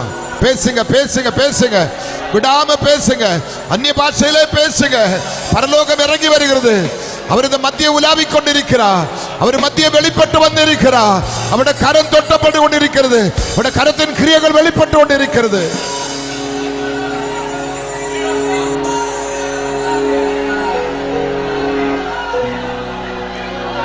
Jesus, Jesus, Jesus. Yes, Lord Jesus. Thank you, Father. Thank you, Jesus. Wonderful Jesus. Wonderful Jesus. தேவனுடைய அக்கினி, தேவனுடைய அக்கினி, தேவனுடைய அக்கினி, தேவனுடைய அக்கினி, தேவனுடைய அக்கினி எல்லார் மேலும் பற்றி எறிவதாக, பற்றி எறிவதாக. எல்லா மிக்கயர்களும் அறுக்கப்படுவதாக, எல்லா நுகங்களும் முறிந்து விழுவதாக, எல்லா சங்கலிகளும் முறிந்து விழுவதாக, எல்லா கண்ணிகளும் தெரிப்பதாக, எல்லா பாவ சாப ரோகங்கள் தொலைவதாக. Thank you, Jesus. Thank you, Father. Thank you, Jesus. Thank you, Jesus. Thank you, Jesus. Thank you, Jesus. Thank you, Jesus. Hallelujah. Hallelujah. Amen. ஒரு நிமிஷம் கவனிங்க. நான் மைக்கை கைமாற போறேன், பாஸ்டர் கையில் மைக்கை கொடுக்க போறேன். என்னுடைய ஆவியிலே உணர்கிறது, நான் கொடுத்த சத்தியத்தை இது ஆண்டவர் என்னோடு பேசி இருக்கிறார். இது வேற யாருக்கு நான் விட்டு கொடுக்க மாட்டேன். இந்த சத்தியம் எனக்கு தான் என்று விசுவாசிக்கிற உன்னோட கண்ணிகள் தரித்தது. உன் கழுத்தில் நுகம் கிடையாது.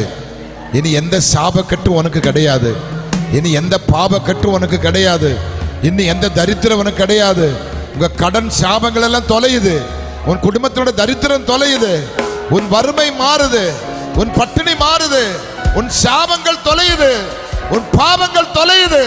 இயேசுவின் நாமத்தில் இப்ப அற்புதம் நடக்குது, அற்புதம் நடக்குது. நீங்க ஃப்ரீடம் ஆயிட்டீங்க. தலை நிமிர செய்திட்ட கர்த்தர், தலை நிமிர செய்தார் கர்த்தர். உங்க தலையை கர்த்தர் நிமிர செய்தார். இனி கூனி ஒடுங்கி நடக்க வேண்டிய பாட்டி அல்ல. இயேசுவினை தொட்டார், இயேசுவினை விடுவித்தார், இயேசுவினுக்கு அற்புதம் செய்தார். ஆமென். இயேசு உங்களுக்கு அற்புதம் செய்தார். ஹல்லேலூயா. இயேசு உங்களை தொட்டு விட்டார். இயேசு உங்களை சுகமாக்கி விட்டார். இயேசு உங்களுக்கு அற்புதங்களை செய்து முடித்து விட்டார். நீங்க இன்னைக்கு எழுதி வைத்துக் கொள்ளுங்க. உங்க குடும்பம் பூத்து குலுங்க போகுது. உங்க குடும்பம் ஆசீர்வதிக்கப்பட போகுது. நீங்க செய்வதெல்லாம் வாய்க்க போகுது. உங்க பிள்ளைகள் எல்லாம் ஆசீர்வதிக்கப்பட போகுது. உங்க குடும்பத்தோட துக்க நாட்கள் முடியுது. உன் கண்ணீர் மறையுது, உன் புலம்பல் மறையுது. கர்த்தர் உனக்கு அற்புதங்களை செய்தா. இந்த சபை அனுகிரகிக்கப்பட போகுது. இந்த சபை ஆசீர்வதிக்கப்பட போகுது. இந்த சபையுடைய எல்லா கட்டுகளும் சாபங்களும் கர்த்தர் முறித்திருக்கிறார். அற்புதம் இங்க நடக்குது. அன்றைக்கு மோசே ஜெபித்த பொழுது அவர் தென்னல் காற்றுக்கு கட்டளை கொடுத்து 4 திசையினும் காடைகள் வந்து பவுஞ்சாக பாளையத்தை நிரப்பினது போல இந்த ஆலயத்தோட 4 திசையிலிருந்தும் இந்த சபைக்கு மக்கள் ஓடி வரப்போகிறார். இந்த சபைக்கு மக்கள் ஓடி வரப்போகிறார். இன்னும் குறுகிய நாட்களுக்குள்ள 2 ஆராதனை ஆரம்பிக்க போகுது. ஒரு ஆராதனை மக்களை உட்கார வைக்க முடியாது. 2 ஆராதனை ஆரம்பிக்க போகுது. அந்த அளவுக்கு தெய்வம் விடுதலையாக்கி மக்களை கொண்டு வருகிறார். அநேக கண்ணிகள் இப்ப தெரிக்குது. ஆலயத்தில் விட முடியாது கட்டின நுகங்கள் இப்ப முறியுது. எல்லா சாப பாரம்பரிய கட்டுகள் உடைக்கப்படுது. அநேக கண்கள் இப்ப திறக்கப்படுது. ஜாதி ஜாதியாக, கோத்திரம் கோத்திரமாக பல பாட்சக்கார் ஓடி வர போகிறார். உங்க வஸ்திரத்தை பிடித்து ஓடி வர போகிறார். இந்த சபையை கர்த்தர் ஆசீர்வதிக்க போகிறார். இது மலை மேல் இருக்கிற பட்டணமா மாறப்போகுது. இந்த சபை தண்டின் மேல் இருக்கிற விளக்காய் மாறப்போகுது. இந்த தேசத்துக்கு இது சுகந்த வாசனையாய் மாறப்போகுது. இந்த சபை எல்லாருக்கும் அறியப்படுகிற சபையாக மாறப்போகுது. இந்த சபையோட பேரு மாறுது, பெருமை மாறுது, புகழ் மாறுது. எல்லாரும் திரும்பி பார்க்க போகிறார். ஆமென். இயேசு அற்புதம் செய்கிறார். இந்த சபையின் ஊழியக்காரர்களை குடும்பமாய் கர்த்தர் வல்லமையாக பயன்படுத்த போகிறார். இதுவரைக்கும் அவங்க செய்த ஊழியம் அல்ல, இதுவரைக்கும் செய்த ஊழியம் அல்ல. இந்த மீட்டிங்கு பிற்பாடு கர்த்தர் அவர்களை கொண்டு உலைந்த எலும்புகளை உயிர்ப்பிக்க போகிறார். டெட் பாடிகள் உயிரோடு எழும்ப போகுது. கேன்சர் கட்டிகள் கரைய போகுது. பேய்கள் அலறி ஓட போகுது. அவங்க போகும் இடமெல்லாம், அவங்க கால் வைக்கிற இடமெல்லாம், அவங்க தொடுகிற மக்கள் எல்லாம், அவங்களோட பேச்சியை கேட்கிற மக்கள் எல்லாம் விடுவிக்கப்பட்டு சபைக்கு வரப்போகுது. இங்கே ஒரு தீர்க்கதரிசி இருக்கிறார்னு சொல்லி பல மைல் தூரத்திலிருந்தும் மக்கள் இந்த சபைக்கு தேடி வரப்போகிறார். இது சபைக்குள்ள தூது, இது சபைக்குள்ள வார்த்தை. பல மைல் தூரத்திலிருந்தும் இந்த சபையில் ஒரு தீர்க்கதரிசி இருக்கிறார்னு சொல்லி தேடி வரப்போகிறார். மக்கள் லைனா கூட்டமாய் நிற்க போகிறார். கூட்டமாய் நின்று கர்த்தரை மகிமைப்படுத்த போகிறார். கர்த்தரை செய்ய இறங்கி இருக்கிறார். கர்த்தர் சபையின் மேல் இறங்கி இருக்கிறார். கர்த்தர் இந்த ஊழியத்தின் மேல் இறங்கி இருக்கிறார். இந்த சபைக்கு வருகிற அத்தனை மக்களையும் கர்த்தர் ஆசீர்வதிக்க போகிறார். அத்தனை குடும்பத்தையும் கர்த்தர் ஆசீர்வதிக்க போகிறார். இந்த சபைக்கு அங்கத்தில் இருக்கிற அத்தனை பிள்ளைகளையும் கர்த்தர் ஆசீர்வதிப்பார். இந்த 3 நாட்கள் வெளியிருந்து வருகிற அத்தனை பிள்ளைகளையும், இன்றைக்கு பகல் வந்திருக்கிற உங்களையும் கர்த்தர் ஆசீர்வதிப்பார்.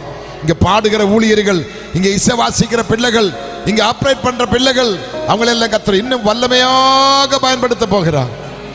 இதெல்லாம் கிடையாதுங்க ஊழியம், இதெல்லாம் கிடையாது ஊழியம். நம்ம நினைக்கிற இதுதான் ஊழியம், கிடையவே கிடையாது. மேலான ஊழியத்தை கர்த்தர் இவர்களுக்கு கொடுக்க போகிறார். கர்த்தர் கொடுக்க போகிறார். இயேசுவை சபித்து, இயேசுவை அறியேன் என்று மறுதலித்து, தூஷித்து காரி துப்பின பேதுருவின் மேல் தேவனுடைய அபிஷேகம் வந்த பொழுது, பெந்தெக்கோஸ்து நாளில் அவன் மேல் அபிஷேகம் வந்த பொழுது, தெய்வத்தை தூஷித்தவன் பிரசங்கித்த பொழுது, வசனம் கேட்ட எல்லாருமே பரிசுத்த ஆவி இறங்கி 3000 பேர்கள் ஸ்நானப்பட்டது உண்மையானால், அடுத்த மீட்டிங்கில் 5000 பேர் ஸ்நானப்பட்டது உண்மையானால், கர்த்தர் இங்க ஒரு பெரிய அற்புதம் நடக்க போகுது. பெரிய அதிசயம் நடக்க போகுது. மாதம் வார ஞானஸ்தானம் நடக்க போகுது. கர்த்தருடைய பெரிய எழுப்புதல் சபையில் ஆரம்பமாக போகுது. ஏசப்பா, இன்னைக்கு பகல் வந்திருக்கிற ஒரு பிள்ளைகளும் இந்த இடத்தை விட்டு போகாம வெறுமையா போக கூடாதப்பா. எல்லாருமே நம்முடைய கரம் இறங்கினதுக்காக நன்றி. எல்லாரையும் தொட்டதுக்காக நன்றி. அவருடைய சிரசு முதல் பாதம் இருக்கிற வேதனைகள், அவங்க அனுபவிக்கிற கஷ்டங்கள், வறுமைகள், பட்டினிகள் கர்த்தர் மாற்றுகிறதுக்காக ஸ்தோத்திரம். யாருடைய வீட்டு வாசல் போய் கை நீட்ட விடக்கூடாதப்பா. எங்க போய் தட்டை நிதிக்க விடக்கூடாதப்பா. எங்க போய் கடன் கேட்க, கடன் வாங்க விடக்கூடாதப்பா. இயேசுப்பா, இந்த சபையில் வந்திருக்கிற அத்தனை பிள்ளைகளை பிள்ளைகளையும் நல்ல சுகம் கொடுங்க, ஆரோக்கியம் கொடுங்க, பலம் கொடுங்க, தீர்க்காயுசு கொடுங்க, உங்களுடைய வல்லமையை கொடுங்க. அற்புதம் செய்யுங்கப்பா, அதிசயத்தை செய்யுங்கப்பா. ஒருத்தரையும் வெறுமையாக விடக்கூடாதப்பா. மாலை நடக்கிற கூட்டம், நாளைக்கு பகல் ராத்திரி நடக்கிற கூட்டங்கள் எல்லாம் ஆசீர்வாதமாக இருக்கட்டும். அடியேனை கர்த்தர் வல்லமையாக பயன்படுத்தும். நம்முடைய நாமம் மகிமைப்படட்டும். சகல துதியும் கனவும் மகிமைக்கே செலுத்துகிறோம் இயேசுவின் நாமத்தில் பிதாவே, ஆமீன். தலைக்கு மேலே கரங்கள் தட்டி அப்பாவை ஆர்ப்பரித்து